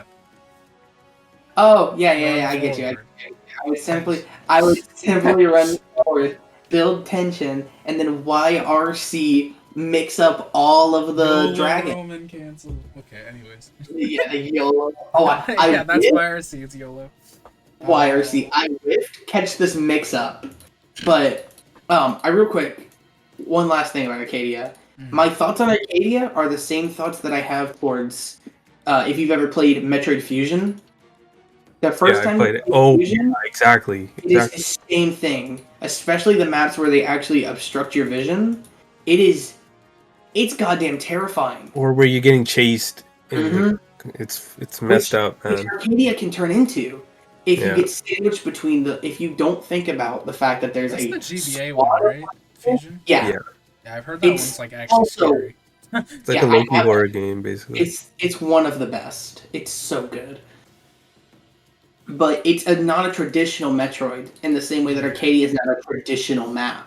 But both of them do the exact same thing of filling the player with, on their first playthrough, with extreme amounts of tension that can become dread. Yeah. But on the second and third playthrough, when you know more about it, it becomes less about that and more about the player's ability to think on their feet and execute. Kind of like Arcadia, but instead of thinking on your feet and executing, it's about planning your movements in order to maximize the amount of things you can do in each turn, while still working under the limits of the fog engine. It's And fucking not dying, obviously. Oh, yeah, but that's every chapter, so I didn't even bother to mention that. It's genuinely amazing, and it is the best map not only once, but twice. I would love to write it down one day, just a huge list of the correlations that this chapter has with Fusion in the way that it makes the player feel. Because Fusion does the same thing, where it will show enemies to you, sometimes with their back facing you, who are just really powerful, but they won't attack you at first, so you have a chance to react to and plan around them. Now in Fusion, it's more about your quick reactions, whereas in Fire Emblem, it's more about your positioning and strategy. Yeah, for sure. It usually just pisses people off. That's what this map does. Well, yeah, because they play it like every other map, and they just go gung-ho, because Chapter 9 teaches them that they can just walk into the fog, it doesn't matter. The enemies aren't going to do anything to them. Chapter 9 is why people don't like Arcadia. And if they've played games before FE6, all of the fog chapters are either Battle Before Dawn, which is a bullshit chapter, not because of the fog, but because of everything surrounding the fog. Yeah, And there's a lot then of stupid shit. the other fog chapters are inconsequential, like FE9s and 10s, where the fog does not matter at all. Or, what is it? FE5s, where the fog is so hindering that it might as well be a whole new game you're playing, with whole new rules. But also, it's not, because you can warp people through fog in that game. Yeah, you just gotta know where the square to Just put them on. throw them in. It's so Yeah. funny in the Ilios chapter. Not the Ilios chapter, the Owen chapter. Mm-hmm. You just warp Dagdar in there and yoink that motherfucker off the throne. Save her in one turn. Ilios moment. Helios moment. Yeah.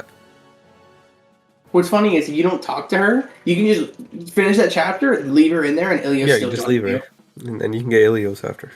Yeah. Or no, Fred, sorry. Fred still joins you. Yeah. I got Fred and Ilios mixed up. Okay, I've been talking about my favorite chapter in the franchise. It's so good. I actually got a kind of a silly question. Kind of a unique one that I didn't really think of until I was like reading the list and I got like halfway through it.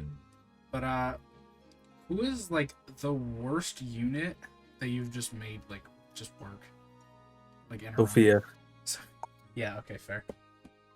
I made Nap, her I really assume good. yours is a Wendy, right? Probably Wendy, yeah. Yeah. Wait, can I bundle Wendy and Barth as one unit? You Because I did that. all the armors. Boars was salvageable. I mean, yeah. That speed growth, he's So early. salvageable, yeah. Because he joins so early. Mm-hmm. For me, it was fucking Fiona in FE10. Yeah. Because I, actually, and Meg in the same run, I think. No, different runs. But I killed, Degensi with, Fiona. It was very funny. I did Yeah. I did a turn 1. It would be the legendary Windy who did 2 triangle attacks in 1 turn. So true. If the question comes up, what is your favorite Fire Emblem moment? That is my favorite Fire Emblem moment. Spending an hour and a half setting up turn 1 2 triangles. Yep. It's fucked up. It was so funny.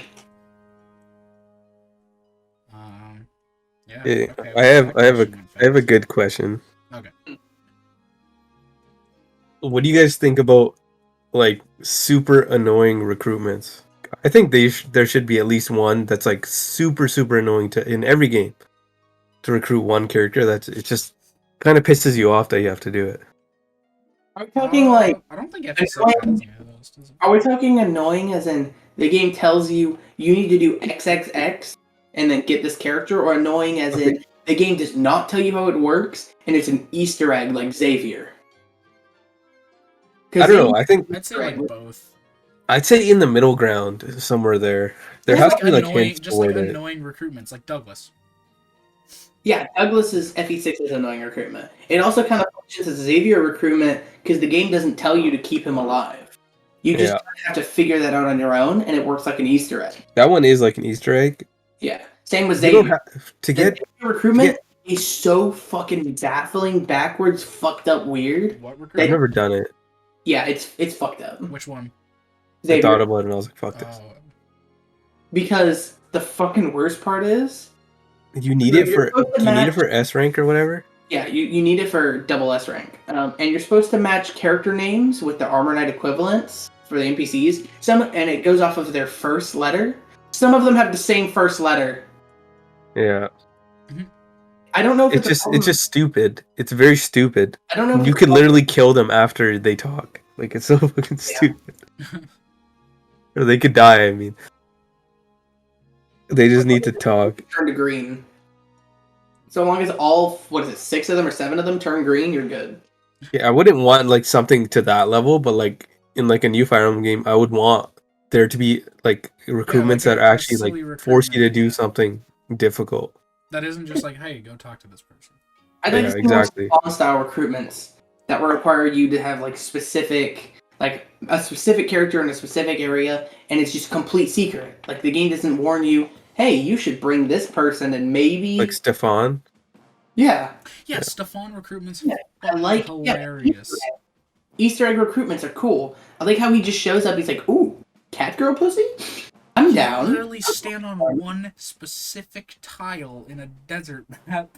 Like, I want to know who figured that out. Who was like playing the game and just stood there. They were looking for treasure, and they found treasure there. And on a replay through, they were looking to see which all areas give the treasure, and found Stefan. Yeah. One time I was going to recruit him. I mean, like the first that's what I'm saying. Figured out.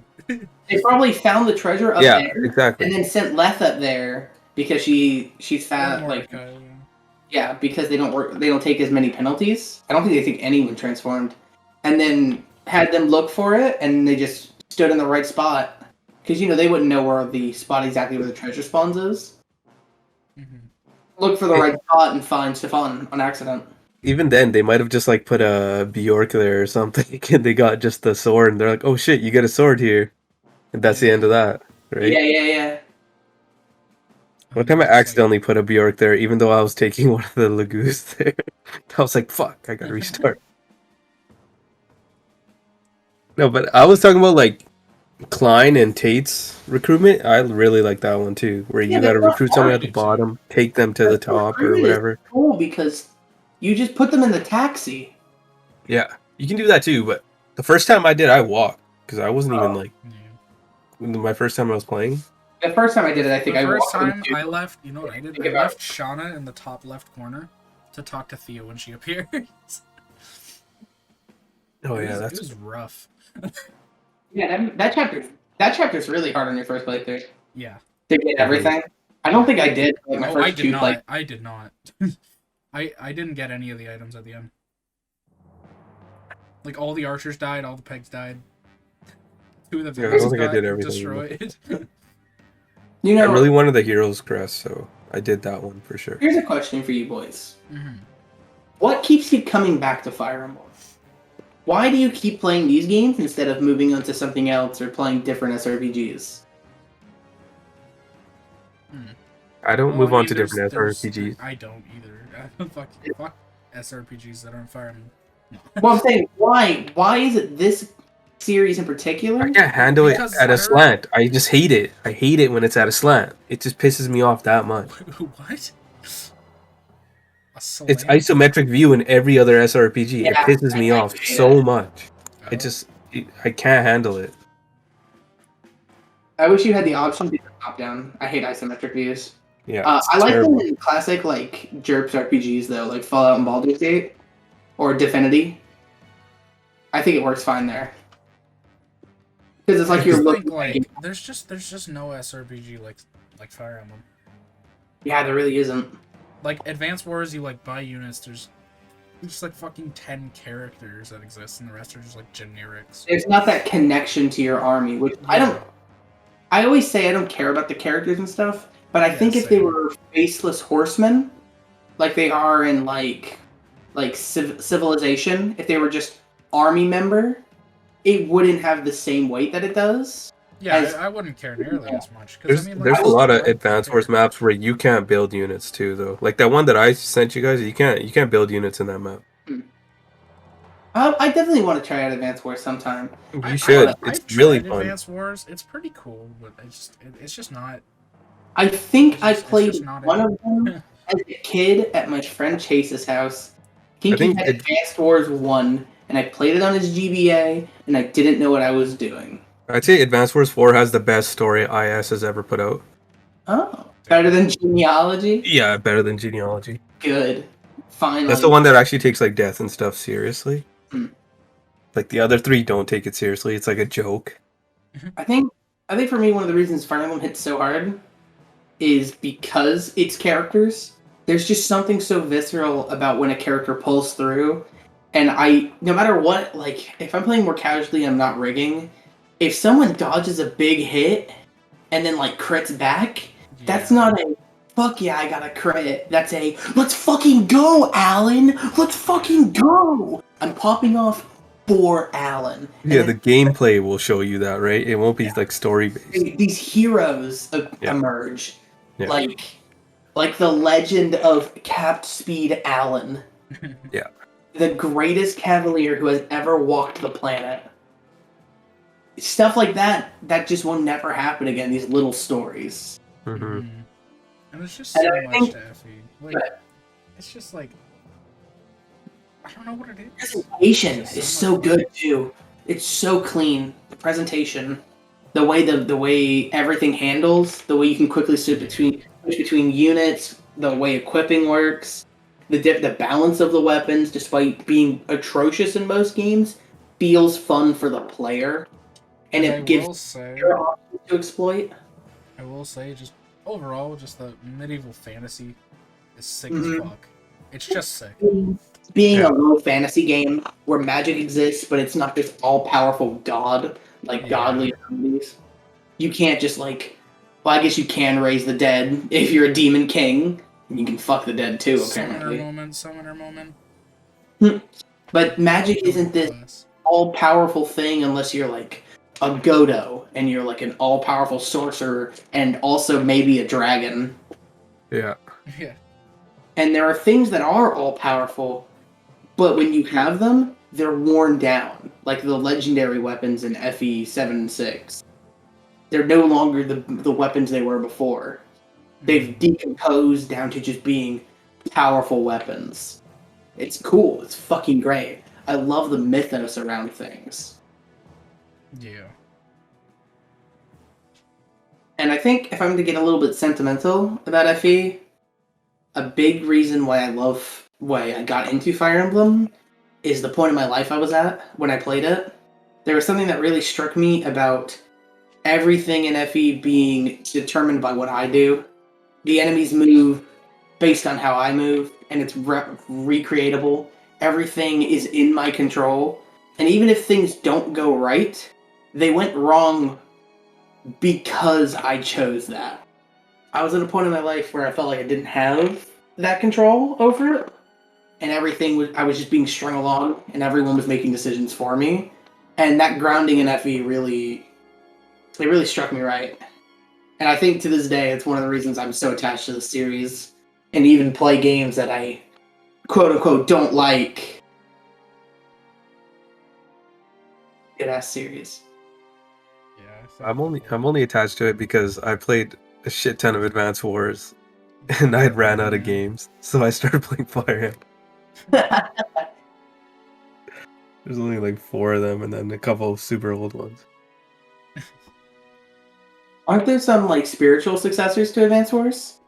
Those aren't as good. They're not the same. Wargroove is not the same. That game's so bad. I tried. Yeah, I tried playing it. It's not that fun. It looks like shit. It feels like shit.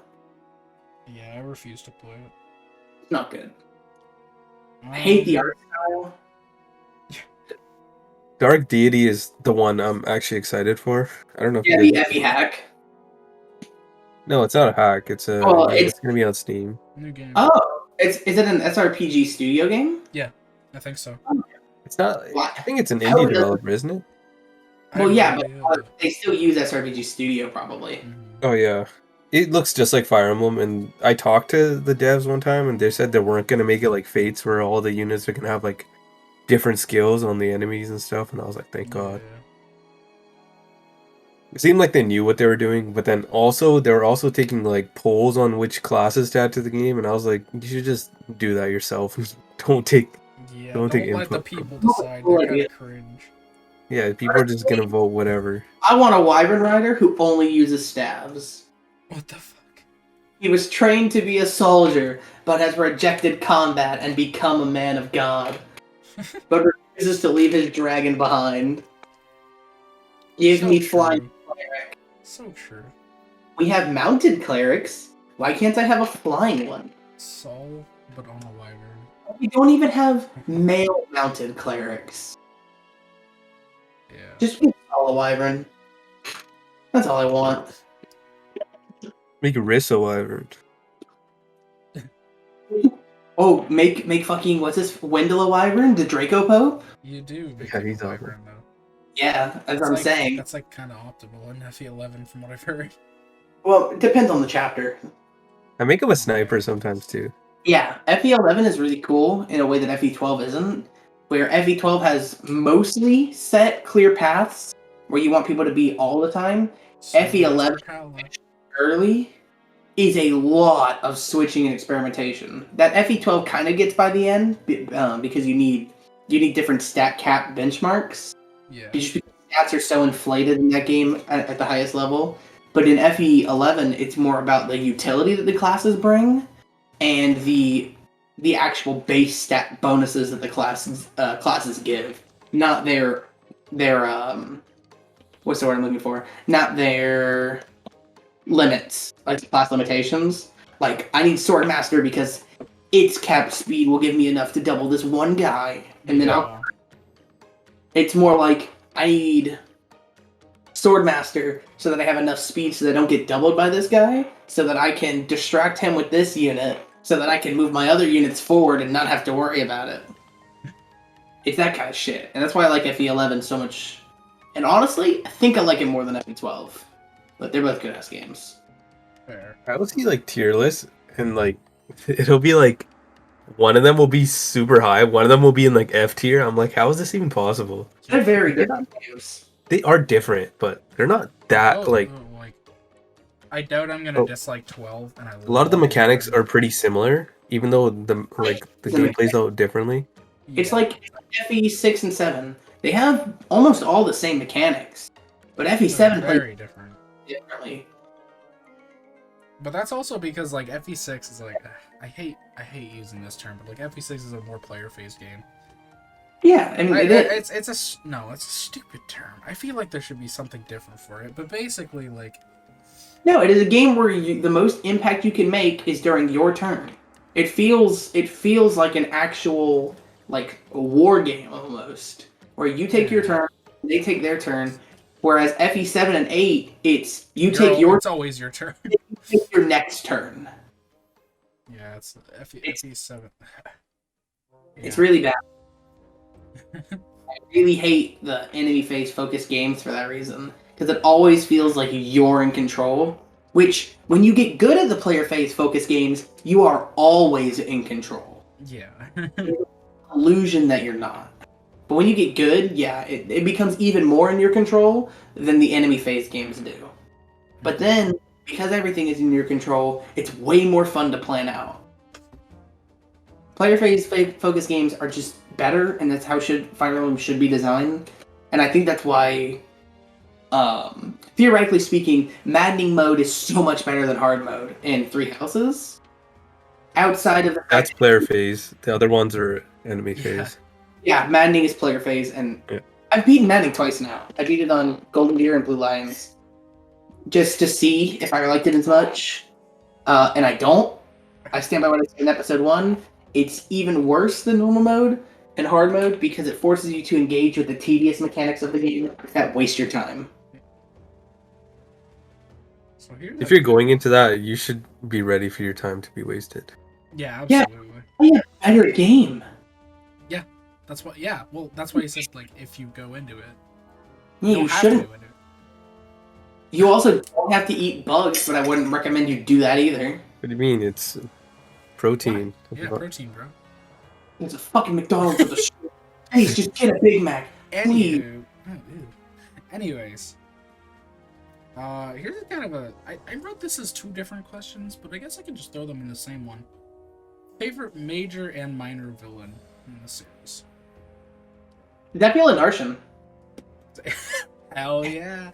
I 1000% agree with Narshan as my favorite minor villain, but as my favorite major villain, oh, that's a really tough one actually. I do like Zephyl a lot. Fuck it, Zephyl. He's so badass. Why I love Zephyl?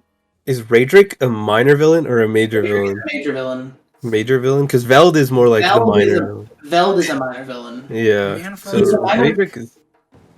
Veld is a minor villain in both the story of this game and the story of FE4. He acts as a minor priest of Loptir.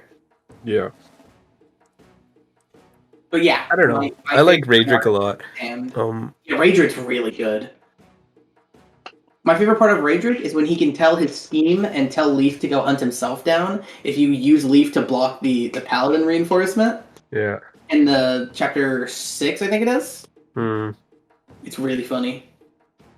Yeah, because you stand there and that's where you stand on the bush and the Paladin doesn't spawn and neither do his boys. And so he just talks to Leaf and tells Leaf to go hunt himself down. That's base, dude. It's really funny. I love bugs like that. I like Garnef a lot too, even though it's kind of stupid after a while, but... Does Garnef count as a major... Honestly, I think he's Garnef is a villain. And I think absolutely a major villain. Is a minor villain. Because he has no presence in the game until the end. Yeah, Medius is fucking FE7 Fire Dragon. Yeah, but he's a little bit more important. He's way cooler, though. Yeah. Way cooler. Yeah. And then Garnef is like, what's his name? From Nurgle. Yeah. Literally the same fucking thing. Literally, yeah, that's the point. And it's funny, because Zephyl and Idun kind of have that same relationship in inverse. No, well, it's a way different. Like it's big major villain with the dragon as the main focus, but like the idea is they're doing Garnef and Medius again, but they're putting a big twist on it. Yeah. The twist being that whereas Medius was a nothing villain, Idun is not a villain. Yeah, Idun was just kind of like controlled and forced to create war dragons. Yeah, she is a machine. If anything, you could argue Jean is the major villain of it. But he even says that she's nothing. I think the people who say that he manipulated Zephyl really don't understand Zephyl or how trauma works. Because with or without the dragons, this man would have went on a crusade. Yeah, he would have done something.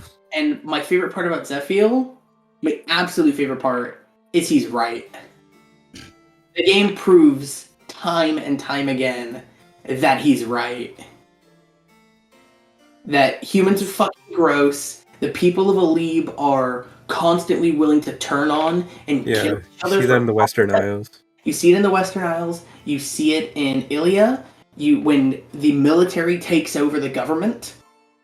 This is a true offline that the military has taken over and sold its government out to fucking burn for money. And you see it in Sakai when rival tribes, like the people you fight in Sakai, those tribes, turn on the White Wolf tribe that Sue is from and sell their own people out to burn for power and gold. You see it in what is it called? Eternia? Lycia or whatever.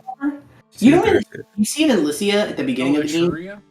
Yeah, you see it in Etruria with the nobles who turn their back on them and almost kill the king, and try to try to kill and run Elfin off, so the king doesn't have a successor. You see it in lit. I don't know how to say it. The land array and stuff. Lycia? Lycia? Is it Lycia or Lycia? Lycia? Hey, The Lycia. fucking country that everything happens in? Yeah, but I don't know how to pronounce it. Yeah, it's Lycia. But like that's Lycia, everywhere. Burn you is see part of Lycia. No. Oh, that's the Or, lead. sorry. No. Okay, Lycia is like Lycia, the pretty Lycian League. much everywhere. Yeah, it's Burn is a Ostia. neighboring country. Yeah, it's not even Lycia, neighboring. Ostia, Burn is not neighboring. and Burn. Burn is a whole country away. Yeah. It is in between them. Okay. But you see it in the Lycian League when they sell out Hector, Yeah. and then you see it again in FE7 with the Lycian Revolt. And you see, even in FE7, the one good plot thing it does is it reinforces Zephiel, because you see in FE7, Eric watch his father fail to revolt, learn nothing from it, and attempt it again in FE6. Yeah. Showing that humans are constantly trapped in this cycle, and the only people to break it are Zephiel, through his sheer tenacity and will, and Roy, through his sheer tenacity and compassion. It's fucking great, and it's why I love Zephiel so much, because he's not the Mad King like Ashnard, he's the right king. And He just also fucking brutally wounded mentally. see that none of that matters. Well, it does matter, but also you're forgetting the part where he faked his own death and then killed his dad from his coffin. Cool. Coolest thing ever. Ever. Like, God. Even getting rid of the whole thing where he's just a good character, like, just that's just sick. And the best part I about think that is it's dragons, too- they're living peacefully in Arcadia. Yeah, the dragons show that Zephiel was also right about that. The dragons are the only people living peacefully, and that peace is disturbed by an outside force being burned, showing Zephiel's hypocrisy and further reinforcing the fact that humans, including him, are flawed and will continue to repeat this process. Yep. It's fucking great. Good guy. Well, not good guy, but... No, he's the best. I'm sorry, go ahead, Wind. I have a new question, like a quick one. Okay. So if you have anything to say about this, just do it. Okay, one thing about Zephiel then before we move on to the next question. The scene where he kills his father from the coffin is also great as a symbolic scene because the boy from FE7 is dead. Yeah. Boy who just wanted to spend time with his sister and wanted to grow up to be king and put trust in his father is dead. He has been his father has tried to kill him twice now. Which is also hilarious because his father failed to kill Zephiel twice, whereas Zephiel, proving his competence, did it on the first try. And overthrew by his own hand. By his own fucking hand. Oh, doesn't Zephiel die in Battle Before Dawn? Because I never played it. Because you play the game and he dies, and then you're like, fuck this game. True. Dude, rescue staff, bro. Just rescue him and then press end turn a bunch. Fuck Nino. Fuck Jafar. They can perish. But anyways, win. You don't have to go to Night of Farewells. So true. Well, you don't have to, period. But, Oh yeah, FP7 lets you skip. Goodness. yeah. Otherwise, I would never recruit Nino. Yeah, Like, ever. I have this. I would want to know what you guys do in the situation. Maybe you guys have been in this situation before. But since I'm in like a lot of random groups with like new Fire Emblem players, this always comes up whenever I meet new people. So, what would you do in this situation is what I'm asking you. Yeah, what if someone you don't know finds out you play Fire Emblem and you guys like both play Fire Emblem and they're like, oh cool, you play Fire Emblem, I'm also part of the Fire Emblem community, right? Yeah. And then you're like, oh, what games have you played? And they say some games. And then the first thing they ask you is, because this always happens to me. This has happened to me like 30 times. They're like, oh, and when they start talking about gameplay, they're like, who did you marry first? What do you do in that situation? The correct response is to block them, dox them, and then crucify them. Yeah, that's usually what I do too. No. What I usually do is like, oh, I'm not a fan of the games that do that, even FE4. Not because they do that, because I find those games just awful to play. But if I do have funny stories about marriages I did in the games, I'll talk about it. Or like, the first time I played Three Houses, I really liked Lysithea, and I married Lysithea for it, so I'll talk about that. And I still do like Lysithea. She's still one of my favorite characters in the franchise, and she's one of the best girls. She is pretty cool. I have a soft spot for white-haired tsunderes, and it's definitely not because plastic memories broke me as a human being. Banger anime, by the way. I still haven't married anyone in Three Houses. I still haven't figured out how to do it, so. I've only finished. And I'm not gonna look it up. I only finished one run, and I tried to marry Dorothea, but then the game said, no. I was a What? little sad. I kept saying you have to marry someone after the war. I was like, isn't the game over after the war? Yeah. You have to visit Geralt's. So in the second half of the game, you visit Geralt's grave, and you get his ring. I think I got a ring in a different playthrough, and I still couldn't figure out how to do it. Before you go to the final chapter, you're given a selection of people you can marry that you have S supports with, or you can marry Sothis, or you can choose to be alone. Oh, that happened one time, and it said no one. So I was like, okay. I do think it's funny you can marry the fucking small child. You. Yeah, It's you got a can weird channel. marry a child. You can marry Sothis? Yeah, That's weird. How? Isn't she like dead or something? she's It's literally like a inside vision. you. Yeah, she showed. So if you choose to marry her, you get the beginning of the staying alone route, and then she just shows up again, despite literally being dead and being inside of you. It's why you have a heartbeat, or no, you don't have a heartbeat unless you do Edelgard's route. Sorry. It's why like your hair turns green because she like fuses with you, but then she just unfuses with you, and your hair's still green, and then you marry her, Yeah, that's weird. and then you fuck your imagination, I guess. Weird. Oh. Cringe. Bad game. I don't know. I mean, it's still better than marrying Edelgard. Yeah, then you don't have to look at her eyes. You're right. Yeah, that comes up to me so much, and honestly, it pisses me off. I'm surprised they never patched it. So I have 1, 2, 3, 4, 5 other questions. A lot of them are actually pretty like quick ones. Yeah. So I can just tackle a couple right here, but two separate questions. But I mean, they're kind of similar enough. So your favorite class? Actually, we can group 3 of these: favorite class, favorite lord, and then favorite beast shifter / Lagoos. I thought that was an interesting one. I like Mordecai first off. Mordecai easy. Fair. Mordecai is the easiest. He's the best bee shifter. He's the best boy. I want to take him home, and I want to cuddle up on a fire and teach him how to read. I want to live a happy life with Mordecai. He's the fucking best.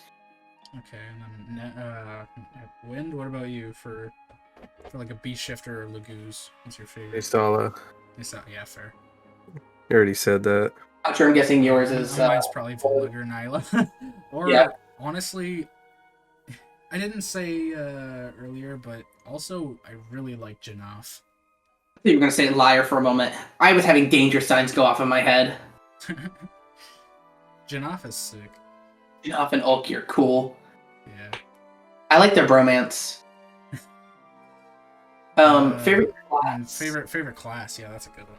I mean, for me, Sniper all the way. Wyvern. But It's Wyvern. Wyvern Rider. fair enough.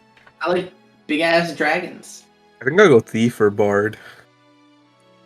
Fair enough. Yeah. And I'm glad we all just didn't pick mounted units. I Could've was just went thinking a Nomad, Wyvern. but I don't know. Something Nomad about was like- just cool-ass Sniper is much cooler than a Nomad. I don't know. I do like the Ooga Booga Nomads, you know what I'm saying? Dancing around the fire. God. Favorite Lord? That one's kind of tough. Yeah, favorite Lord. Yeah. That's like the classic Fire Emblem question, though. I don't really like many of the Lords. Yeah, I don't like most of the lords. I like Roy. Like, I don't know. What can I say? I like Roy, Ike, and Ephraim. That's like it. I don't even like Ike that much, honestly. I really think like- he's a cool unit, but I don't like him like as a character all that much. I'll probably go Sigurd.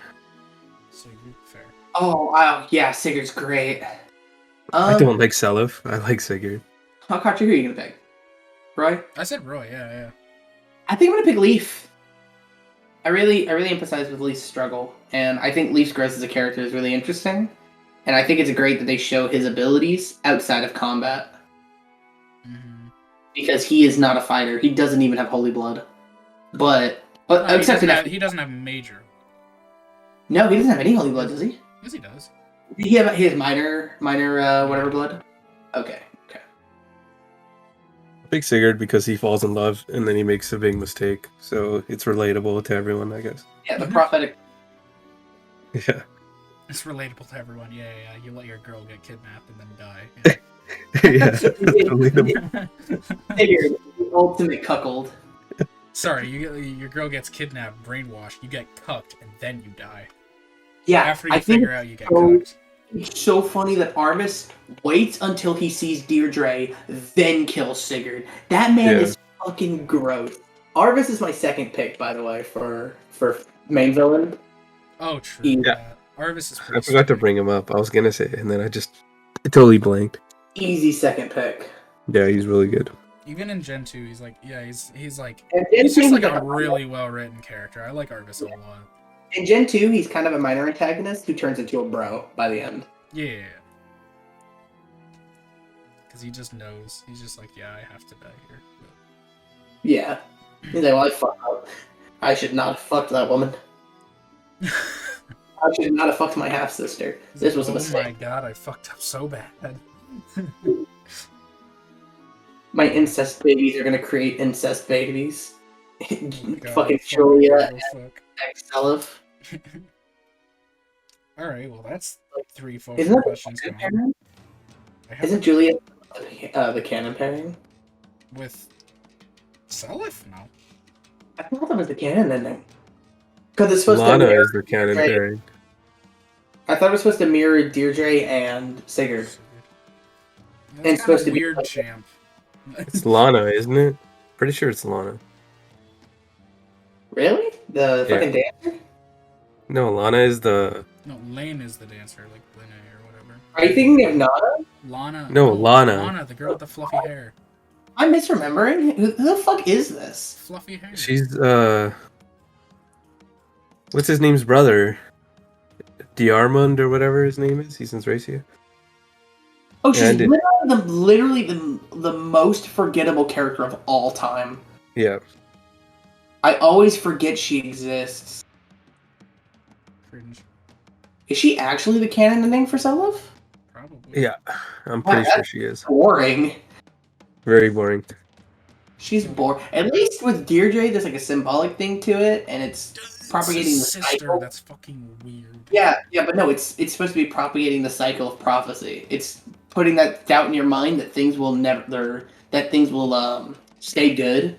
Although the ending credits ruin that when they say that, Yeah, things were just good from now on. Fair. I think the ending credits Oh, really let's, hurt. These are good ones, actually. So, I guess, favorite oh, yeah. OST, Favorite OST? like from Oh, Gaiden. just huh? Gaiden. Gaiden, really? Okay. Gaiden. I love Gaiden's OST. What do you think? I don't know. I'm still thinking. Not FMV, I should clarify. Did I go FE10 or FE4? I'm going FE10. I fucking love that OST. Ascent Yeah, is bro. one of the best songs in Fire Emblem. Period. Catch me jamming to that every 20 seconds, bro. Not gonna lie, I really like Three Houses OST too. Yeah. It's That's me different. with Gaiden Chapter 5. I think that dubstep's a little much, but I kind of fuck with it, actually, depending on which... It depends, though. On some of the songs, it's a little much, but other songs, like Shambhala slaps. I also think God Shattering Star is the most overrated song of all time. It's definitely the best ending theme, like, of the Final Battle themes. Because the other ones are just... overrated because of the start of it. The start is so good. Yeah.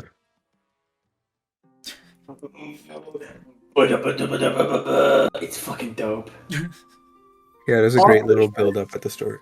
Also because it's by far the best map of the three. It really plays off it. It feels fucking great. That map is one of the few good maps in that game. Mm-hmm. And that's stretching my definition of the word good.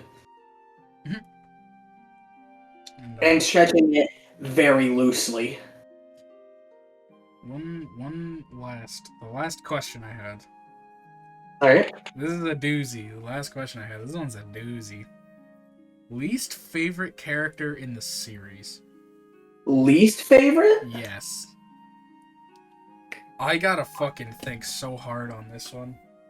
I'm so tempted. My gut response is to say Edelgard. Because she is written without any nuance to her. And people ascribe nuance to her that isn't there. And then attach their entire personalities to that ascribed nuance. And it's just so aggravating. But it's not a problem with the character, it's a problem with the community. So it's hard for me to say Edelgard. If you're gonna say like community, then I'd probably just go Lynn at that point. Yeah. Well, yeah, But but I I'm don't- talking like just a character, just based on their Yeah. character. Or as a unit, it doesn't really matter. But like, least favorite's so hard to pick. There's so many! There's so many characters. There's like 1,000 characters. Hey. I'm tempted to say Nino because just fuck her. Fuck recruiting her. She can just die, I don't care. Man, this is tough. It is, yeah.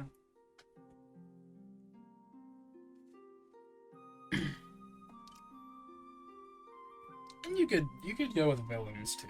Like, this is just characters, so. No, the villains are great. I loved all the villains. I can't think of villains I hate in Fire Emblem. Yeah, if a villain They're is either- FE8 Yeah, villains they're kind of oh, Same. I can go Berkut. I fucking hate Berkut. Yeah, actually. But the villains are either nothing or they're hateable in the way that villains are fun to hate.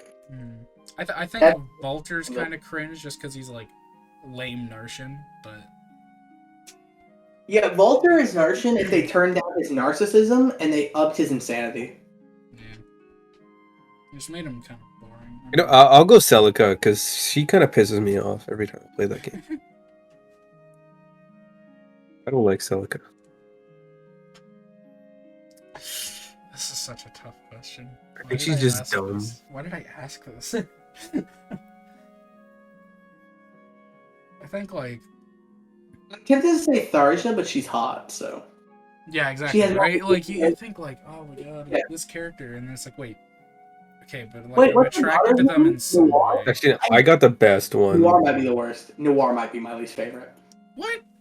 Tharsha's daughter? I Tharsha's fucking hate daughter her. is sick. I like her. I hate her so much. I'm gonna go with Aran because everyone thinks he's so fucking good and he pisses me off because he's Wait. not that good. Aran. I don't think he's good at all. Oh, like I from think he's bad. FE10. Yeah. FE10 Aran. Oh, Come on, Aran's my boy. Don't do him like I just that. don't like him. I don't think he's like great. He's like okay. He You know can what? I'm take gonna a hit keep or two. Yeah, he can. He's fine. I'm gonna stick with my People just make him out to be something he's not. I fucking hate Edelgard. I'm sticking with it. Fair I hate everything about her. I hate her pre-time skip design. Other than the horns, I hate the post-time skip design. I think her ideology is stupid and confounded on childish beliefs. I think her fans ascribe meaning to her that was never there. Her route is the worst and is physically painful to play. What the fuck? Everything about her twist is god awful. It is the best. Is so much better than the other three. It is the best quote unquote route because there is the least of it. Yeah. And it doesn't have the dumb chapter, so. I guess that's true. But I think not having content is worse than having bad content that was already there. They cut some. There is nothing there. Yeah, but they didn't replace it with anything new. So now there's just missing content. Yeah. So now I just need to play less shitty maps, but I'm still playing shitty maps. So I can't even waste my time. I find it funny that the bad chapter that you guys are talking about, like, probably softlocked so many people out of the game at that point. Even though it probably was beatable, even though they're saying they got softlocked. Because I remember at one point I thought I was getting softlocked, but I just kept playing it till I fucking beat it. And it pissed me off so much, but once I beat it, I was so happy. I was like, this chapter is so stupid. I almost softlocked myself by trying a speedrun trick that only works on normal mode. Oh no! I tried the time skip Lord Juicer, which basically if you leave your Lord at 0 1, they get their promoted class bases and then they level up 20 times. And it just makes them fucking insane. But that only works in normal mode. Awesome. I tried it in Maddening and I got so boned. Yeah, Lord just dies. That doesn't even work in hard mode, does it? No, well, if you have Claude, you could just hide, right? Because you can just fly around and hide. Like he got his class bonuses, but that was it. He didn't get like the big levels or anything.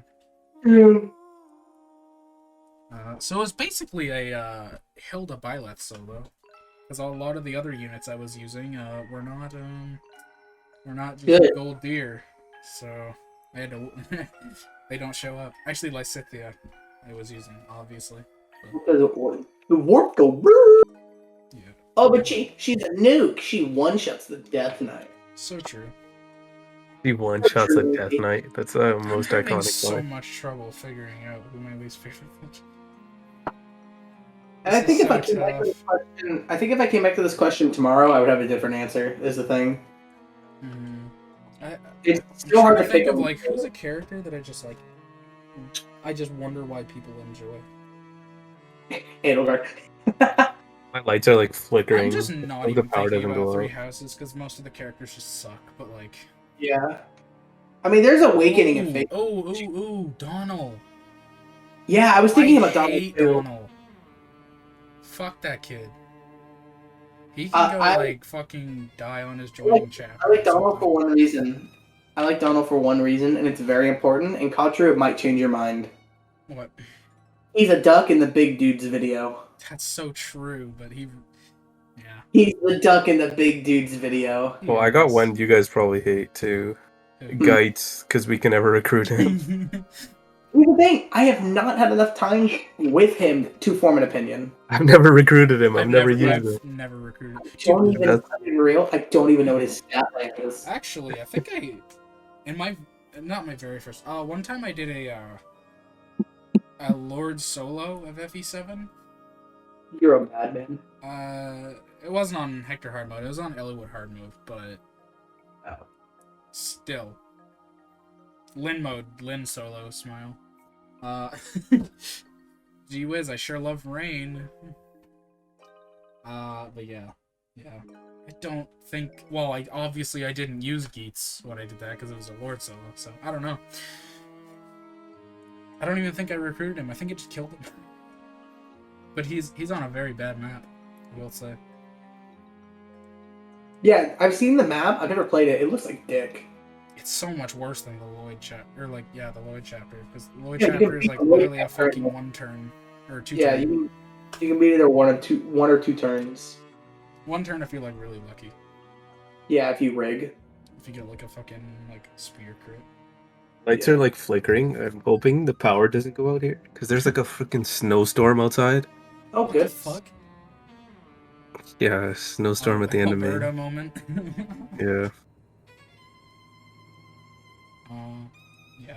I think I'm sticking with Donald, or just like any like trainee unit. Like I just don't like trainees. They're so cringe. Amelia. Especially.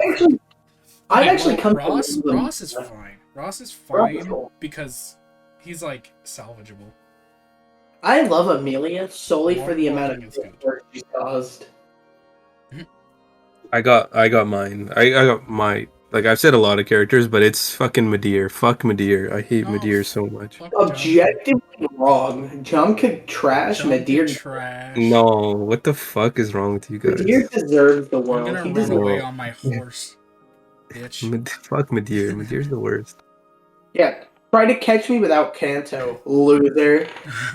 I'll get the night ring. I'll get the leg ring. All right. A couple chapters later. Oh yeah. Because you're gonna have the money. Imagine needing investment. Jamka. Because Jamka will have the money for it, and not Madeir, the guy who can save villages. Ooh. Yeah, well, Jamka can destroy the arena For what? with his killer Oh, bow. wow. Oh man, imagine using a ring. No, you're not giving the killer bow to Madeir. It's not allowed. Madeir rolls up and beats it anyway. Because arena really isn't that hard to beat, especially for bow units. It's The not. benchmarks are so low. Feels better to give someone a bow if they can do it Yeah. with a bow. But Yeah, I don't like Madeir. Fuck Madeir. kind of cringe. I didn't like Madeir at first. Because I was like, wow, he got fucking bonked by this Yeah, guy. he gets destroyed the first time you see him. But then, like, when you use him, he's like hella good. He's a machine gun. Between with a Koss and the Brave Bow. And Pursuit, he just goes...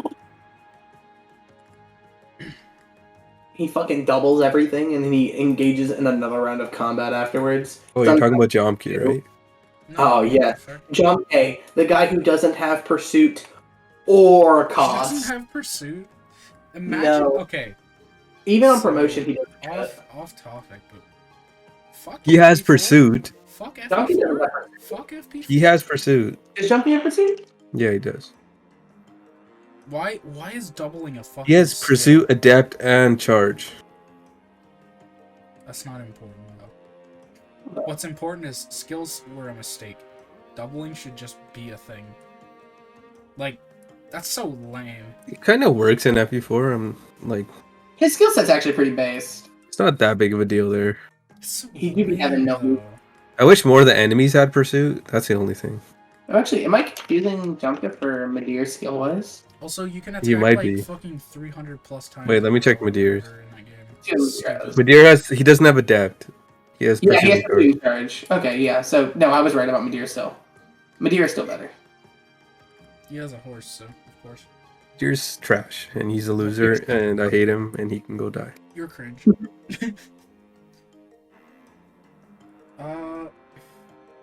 I think maybe we wrap this episode up in 2.5 or almost 3 hours. So. I'm trying to think if there's any other. Oh, what is your favorite weapon in the series? My favorite weapon? Not favorite box weapon. So like the box weapons are like the Ragnell, the Binding Blade. Yeah. The wing spear is my favorite. Like the Falcon.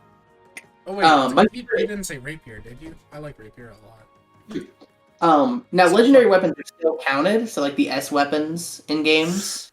Just not like like the Lord's Perf that they get at the end Actually, of the no, the elephant is my favorite. Yeah, the elephant is dope. Yeah. A bad translation for FE3. Oh, Wait, are you using that translation? I don't think so. I don't think he is, no. There's an old translation for FE3 where one of the, I think it's Stone Toss, or Stone or whatever, Stone Hoist? Stone Toss. Stone Hoist was It's a good translated- one, right? It's a good one. No, I think it was Stone Hoist that got translated as elephant. Okay. It was Anyway, I would say, I mean, as like a legendary weapon kind of thing, like probably Mergleys. I like that though. It's very cool. for me it's Uh, Durandal. Easy. Durandal. Even if I were to count the box weapons like Ragnar and stuff, it would still be Durandal. Durandal's so Really? fucking cool. Yeah, Durandal's fucking adult. It's Oh, we I talked. I go think with I like the Binding Michelin. Blade a lot more than Durandal. Binding Blade's my number 2, and then Ragnar's my number 3, and then Armad's. Durandal's I just go with the like Michelin. I mean, fuck what? Armad's. The Michelin. Ares' weapon. Oh, Yeah, Mistletoe. so cool. Really? Oh, Mistletoe? Isn't it Michelin? I think it's Mistletoe. The fuck? No, because It might be Mistletoe though. Mistletoe is because Yeah. Is it Mistletoe the one that Wayne uses? yeah, but it's named after Ares' sword. Yeah, but it's spelled differently. Is it? Yeah. I don't know how to pronounce it, but who cares? But yeah, no, that's super sick. That is a classic. It goes the blade of death or whatever. Yeah. Oh, actually, I think my favorite weapon is the FE6 Brave Sword. truly a weapon. Yeah, the Brave such Sword and stature. Ember is really good. Shut up. The Ember Brave Sword and Ember. But that no, my proves Ember cringe because I added Brave Sword. many a Brave Sword. You can get Imagine more. Redgear with a Brave Sword. Ah. I don't have That'd to be imagine. disgusting. Yeah, fuck you. I have lived that reality. Yeah, I put it on Roy though. Why would you ever use Ritger when you could just use Fear in that game? She's just better. It's Not insane that really. Fear is just better. Fear She does is- have promo Her bonuses. bases are insane. Like, where Yeah, do they Fear, go? the only problem with Fear is you have to, if you're playing fast, you lose a lot of turns by using her. Because she still, despite having her high growth or high base stats, cannot one round anything. What? She joins with Wodo. Yeah, you have to use the Wodo, and you have to rely on a crit. True. And even then, 40% Bulky, crit. yeah, Also, isn't- Bulky, I thought she was still- level 10 when she joins, and that's why she's so No. stupid. she's still level 1. In Ember? And no, she might not be level 1, she might be like level 5. She's not level 10, though. If she was level 10, she'd be dumb. Yeah. You would just always use her, but you lose turns by using her over Rucker. And Rucker does have some things over her, like one of their That's it. what differentiates them in Ember is that Rucker has a lot more bulk. Mm. Like her bulk is So good. in Ember, they took Rucker and buffed him. Not really. Well, no, I'm saying in comparison to Fear. So they took Oh, okay. so Rucker and Fear's differences are Fear is in theory, but it works out that they have the same speed. Fear is faster and has higher skill and luck, whereas Rutger has more bulk and res, whereas Rutger just has more physical bulk and more strength. Does he have more strength? I don't think he does. That's how it's supposed to work out, because his strength base is increased and his strength growth is increased from his FE6 average, or his FE6 amount, and Fear's is like 30%. But how it actually works out is that they have around the same speed, around the same strength, and Rutger has better bulk. But like not by so much that it matters. So they end up just both being used because they're both so good. Yeah. Is that your chair? In the background, that would be. Okay. I'm I can tell if you're just shitting yourself or not. Yeah, that's what I thought too. Fucking frapping. Hey, I have a extremely quick question. Is it Blazing Blade or Blazing Sword? Blazing. Or Blazing Knight? Blazing Knight. That's Yeah. no, it's It's Blazing Blazing Knight. Knight. Blazing Knight. No, I say Blazing Knight. Sword though. No, it's Blazing Knight. Elliewood is the Blazing Knight. True, he hates Ninny. He quote Wait, re- no, he couldn't. No, quote tweeted me and he also could not. happened. Wait, yes, that's why he killed Ninian. He killed Nitty and he blamed it on the. Totally intentional. He just needed to find a reason because dancers suck. He blamed it on. Okay. Holy shit. That's why he rescued dropped Ninian in front of Nurgle. I understand now. What the fuck? So true. So true. But, It's sword, right? It's blazing sword. I call it Blade. I prefer Blade because it has the same nomenclature as the Binding Blade. It just links isn't them it sword? I don't even know which is the real one at this point. I don't know. I think it is the Blazing Sword. I think the sword is the real one. You know what? Yeah, Roy Game gets the cooler ones, like the Sword of Seals or the Binding Blade. You know. I think both names are dope, by the way. Yeah. I actually prefer the name Sword of Seals because it sounds more mystical. Mm-hmm. It sounds like a legendary weapon in like Dungeons and Dragons. You find that shit, there was a point where I remember there was a patch where it was called the Sealing Sword, and that was dumb. Yeah. That was stupid. The Binding Blade is cool and it's fun to say, but the Sword of Seals, that is an epic ass name. Yeah. I don't know which one I like more. Probably Sword of Seals though. I'm trying to think if there's any other. I think it could be both. Like the sword's name is the Binding Blade, but it's like described. But it is the Sword of Seals. Yeah. The Binding Blade, the Sword of Seals. Yeah, that kind of thing. Yeah. But I think and for a title, I think the Binding Blade is better because it rolls off the tongue better. Yeah. Any other? When you play the Sword of Seals patch, it kind of looks cringe on the start screen. Yeah, it doesn't fit right. Yeah. Mm-hmm. Although apparently the Sword of Seals is the appropriate translation. No. Is it not? Apparently it's called Binding Blade officially. No. I mean like directly translated from katakana into English. Well, I understand. That's not really a translation that works. Yeah, apparently the katakana for it is sword that steals. I don't know. Like Either way, IS calls it Binding Blade, so I'll just go with it. It's like blade that seals evil or something like that. And it was translated as the Sword of Seals, and then later retranslated as the Binding Blade. Mm-hmm. I think that was in Melee, or not Melee, Brawl by IS. When they had to name his game. Oh, yeah. I think Brawl did. And that's where the name Shadow Dragon came from for the Shadow Dragon on the Blade of Light. It came from Melee. Although I think in Melee, it was just Fire Emblem. The name wasn't there. Yeah. I don't remember. I'm trying to think if there are any other big FE related questions. What do you think about casual mode? It's fine. I think casual is fine. What are your favorite Fire Emblem shit? Ship? Shut up. Like, Just shut up. personally, I like the Ghost ship. Shut up. Oh my god. I'm gonna Fucking idiot. When it comes to like casual mode, my friend was like, "How do I get better at Fire Emblem?" I was like, "Stop playing on casual mode if you want to get better." Yeah. I do agree with that.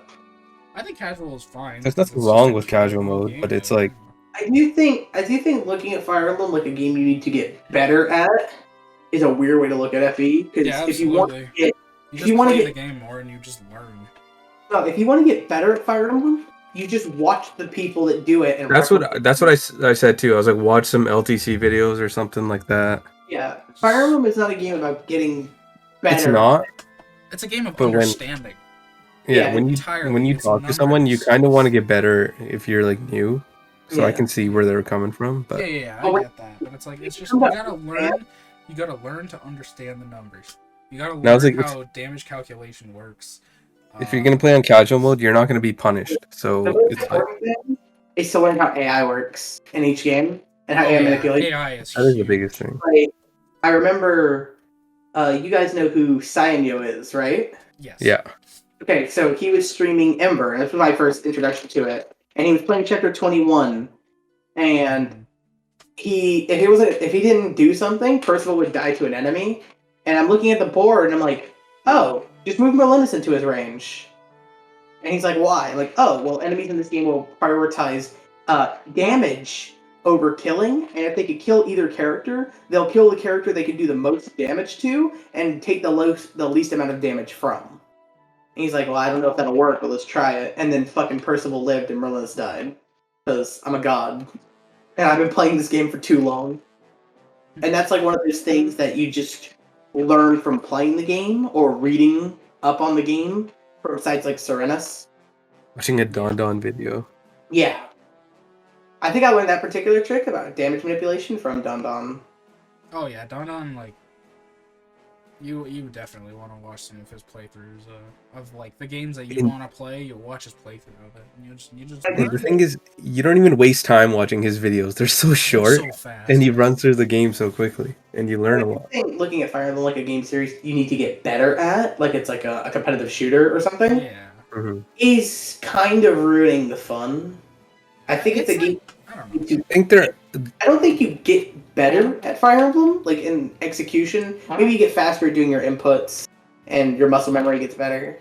But I think it's more so you come to understand more. Well, yeah. You understand the little quirks of it. At the end of the day, that is kind not of getting destroyed on the hard chapters. That is just what getting better is. It's just understanding more, right? Like because I play like competitive Smash, right? So it's like I just understand, you know, you learn matchups. A bit more how neutral works and how the matchup works and stuff like that. Like I fucking short little story of a Smash tournament the one time. The top 2 seeds in my pool were Mega Man players. That were one of them is like one of the best players in Michigan, and I was like, oh, I've never played this matchup in my life. I feel like I'm gonna be in pain. I watched one VOD, took notes on it, practiced the matchup for 1 hour, and the next day I 2-0'd everyone in my pool except for the top Mega Man, who I lost to 2-0, but both games were really close.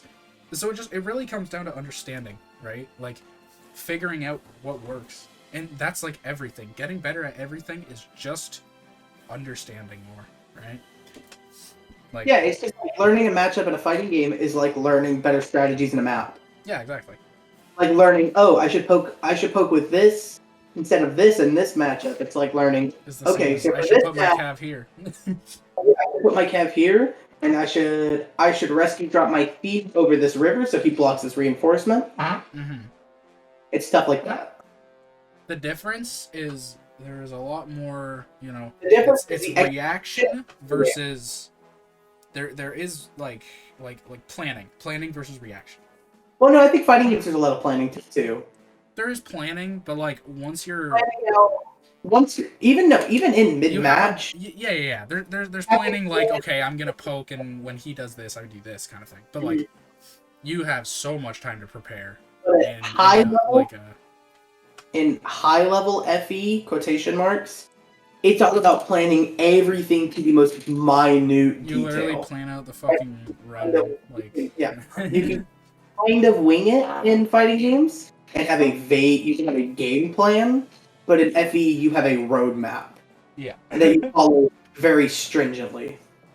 Or you're like us and you spend 3 hours rigging a 1% crit. Yep. I've never done that in my life. Yeah, the close. Oh my god, fucking the FE7 draft was. Yeah, I had to rig. Okay, so it was Heath versus who's the girl boss? Why was I gonna say that? The boss of one of the last chapters. She has Fimbulvetter and Bolting. I think. Limstella. Okay. Oh wait, Sonya. Isn't Sonya has that? Is it Sonya? Yeah, I think she's on a guidance chapter. You have to go there. It's Limstella. It has to be Limstella. Sonya has that too.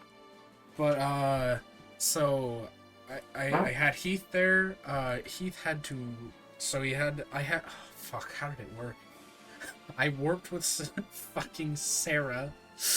Ran up there with Heath. Dropped Hector, and I had to hit. God. I had to rig a Brave Lance. All 4 hits had to hit, which he had a 60-something on each hit. And he had to land 2 crits. And it was an 8% crit chance. That was the worst thing ever. That took so long to rig. And I had to do that with Sane in my second run. And in that second run, on the third chapter of the game, to get a 4 turn, I had to rig a 1% crit with an Iron Lance, and then rig a Marcus crit with the fucking steel or the silver lance. Jesus. That's insane. I went fucking hard on that. I probably rigged like 11 or 12 less than 10% crits. Like, again, to have Sane beat Uhai, or whatever his name is. Oh yeah, Uhai. That's a tough He one. had to land a 40, not die to the follow-up attack, which was the killer sword, so it had a chance to crit, and then he had to crit on the second hit. Imagine not just attacking him when he has his bow out. Well, I needed to do it as fast as possible. Yeah, he starts with his bow out. It's a long bow. Oh no, I had to do it over the course of 2 turns. I'm sorry, I'm stupid. Because I had to attack him on player phase, and then on enemy phase had to kill him. I'm remembering. Yeah. That was hell because I had to save state and then do the player phase, make sure the player phase hit, wait, and then if the enemy phase missed, I had to land like 4 hits in succession, or I had to land 3 hits and 1 crit, I think is what it was, and how I ended up beating it. Holy shit. Okay, so we're basically 3 hours in. So I'd say this is a good time to wrap it up. So we're gonna go for 6 this time, right? 6 hours? Hell 6 yeah. hours? No, I need to piss, bro. I'm leaving. I went and took a piss while Lynn was talking about people getting married. Wait, I was talking about marriage? No, Yeah. the when you were talking about new people to the franchise. Oh Well, yeah. question for you boys. The last question for the night. And it's the most contentious question. What do you recommend a new player and why? What? What game do you recommend a new player and why? 7, 8, Awakening, because they're easy. I do not recommend Awakening or 8. I will never recommend those 2. I think they're fine beginner games. I'm not recommending anything with a world map on it. You know what? Fair. You know I what? would do 7 I think 7 or is a pretty 9. beginner game. I'd do 7 or 9. I think my hot take is I recommend 3 Houses for the sense of community. Seriously.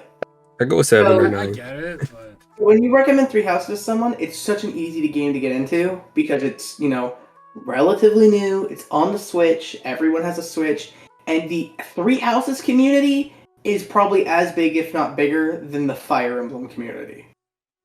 Like, that is objectively wrong. I wouldn't recommend that because 3 Houses. they can't go back and have the same things they would have in 3 Houses. That's it. 3 Houses. That's it. Yeah, that's Yeah, why that's I recommend 7 because that is 7. a game Yeah. that is like 7 is at its perfect. core, it's Fire Emblem and it's easy. Yeah.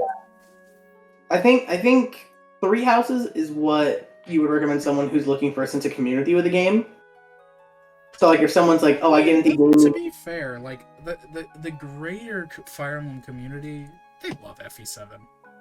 Yeah, that is true. That was their nostalgia game. They love it, right? Like, It's like everyone's first Fire Emblem. Like, the discussions around FE7 and all that are kind of died down. People don't talk about FE7 the same way. They talk about FE7 in past tense, like, man, I loved this game. Man, this game was so sick. Man, this game was great. Whereas the discussions around 3 Houses now are, ooh, Oomphy, who do you ken? And that's community now. So that's what I would recommend someone if they're looking for a modern community-driven. I recommend they don't talk to you. If someone is looking for a hardcore experience, a more classic hardcore experience, I would recommend them 6 or 5 because I think those are the games at their most distilled. This is hardcore Fire Emblem. If they're actually gonna look up like the maps beforehand, then sure. Honestly, On I think 5 in 5. you can play 5 blind. You can play 5 blind and still look up the maps and just see. If you play it blind, you're probably not going to get the guiding chapters that are really shitty. You might get the Olwen one, and that's it. And even then, that chapter's not terrible. It just takes a little bit to get the hang of whatever's going on. And then if someone's looking for a more casual experience, I would recommend them the other 2 GBA games. Yeah. Or FE9, because that game is very easy and very character and story based. Yeah. which That's what- casual gamers love. Yeah, I do 7 or 9. If they can access 9, then go for 9. If Yeah. they can't, then Yeah, go for 7. 9's not that easily accessible, believe it or not. I also think 11 is a pretty good introduction too. 11, yeah. 11 Yeah. normal mode, yeah. I haven't even played 11 normal mode, but I assume it's pretty easy. It's baby. It's about as hard as FE1. Oh, okay, yeah. It's pretty Pretty baby. easy. Because, yeah, I know Marth's really good in normal mode. The thing we have to keep in mind is we're very experienced Fire Emblem players. So, like, I know people who have started FE9 on normal, English normal, so Japanese easy, and have struggled with it. Yeah. Because it's such a different, new experience for them. Yeah, bro, hand it. Okay. They're not used to it. They don't know the norms of FE. We know the norms of FE because we've played so much of it. Yeah. We don't fall into those like traps that make the game more difficult. Those pitfalls, if We you only will. fall into the pitfalls on the bridge. Not even anymore. Not anymore, because I know where they are, but... I just They're, I put they're my so flyer over fucking it. easy to avoid in 9. You can Yeah, I think literally... 10 does a really good job because it fakes you out with some of them. Well, 10, there's a point where you... Like, if you're just... You can't Ike solo that map. It's not possible. Because there's a point where... Oh, well, no, I guess you can, actually. Because if you fall in a pitfall, you can get out. But, like... There's just like a wall, like there's just a point where you cannot cross without triggering one, which is why you need to use your flyers. Yeah, you can If use you the put your flyer. flyer over one, then Yeah. Then they just like I just imagine it's like Yeah, I'm not really Janov sure how that works. Wait, Like, do if they you just, put your like- flyer over one, they can walk through it? yeah. If your flyer is standing on the tile Wow. and it's occupied, they can't stand there. Yeah, they 'cause don't- That makes you sense. can't, And why didn't I end your think of that turn on before? the same square, right? So. Yeah. Yeah, and the way pitfalls work is they work like the mines do in FE7. They actively end your turn. Yeah. Yeah. It's interesting. But I imagine what happens is like Ike's like, "Hey, Janov, let me cross," and he just like grabs a talon. He like swings like Tarzan. Now the horses, I don't fucking know. Yeah, I don't know. I'll get that one. They get thrown by Janov. It's so He true. just picks them up and throws them. Not even in Hawk mode. He's just that strong of a dude. It kind of makes me mad that their speed does, like, they're so slow when they're untransformed, but they still seem like they'd be faster than just humans wearing armor. Yeah. I imagine the reason there's pretty mediocre to slow is because they're not used to fighting in their human shape. Yeah, Like they haven't that's worked why. out their human muscles. They rely solely on their Lagoose physique. Yeah.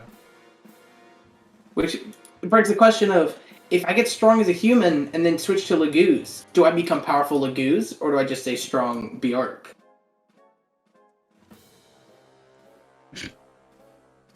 Why don't Lagoos just get over themselves and use Bjork weapon? They will be twice as effective. They can use the Lagoos slaying weapon against other Lagoos, use bows against flying Bjork.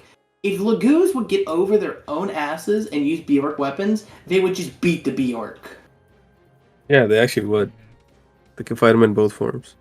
Yeah, they could fight them on the Bjork's Instead of level. Kicking them. Yeah, they could fight them on the Bjork's level, or use their Lagoos abilities to ambush them, like they actually do. And then if they want to take it a step further, they could fucking tame the dragons like Dane does, or Pegasus Knights, and go all the way. Yeah. And just be better Bjork. Or like Ashnar does, right? What's that? Yeah. Well, yeah, Ashnard's Yeah, wyvern he's is a a literal Lagoos. dragon. Yeah, he tames a literal dragon. It's not even taming. He did some fucked up shit. Yeah, he had his mind broken. Torture and stuff. Yeah. Yeah. Okay. I've needed to piss for half an hour. Someone Alright, make sure. This has been episode 4 of the Fire Emblem podcast. We talked about Fire Emblem for once, and we didn't go on Whole tangents. ass episode, pretty much. Yeah, we didn't go on a single tangent about how lions could never beat the Pokemon. Good night, everybody. Shut. Good night.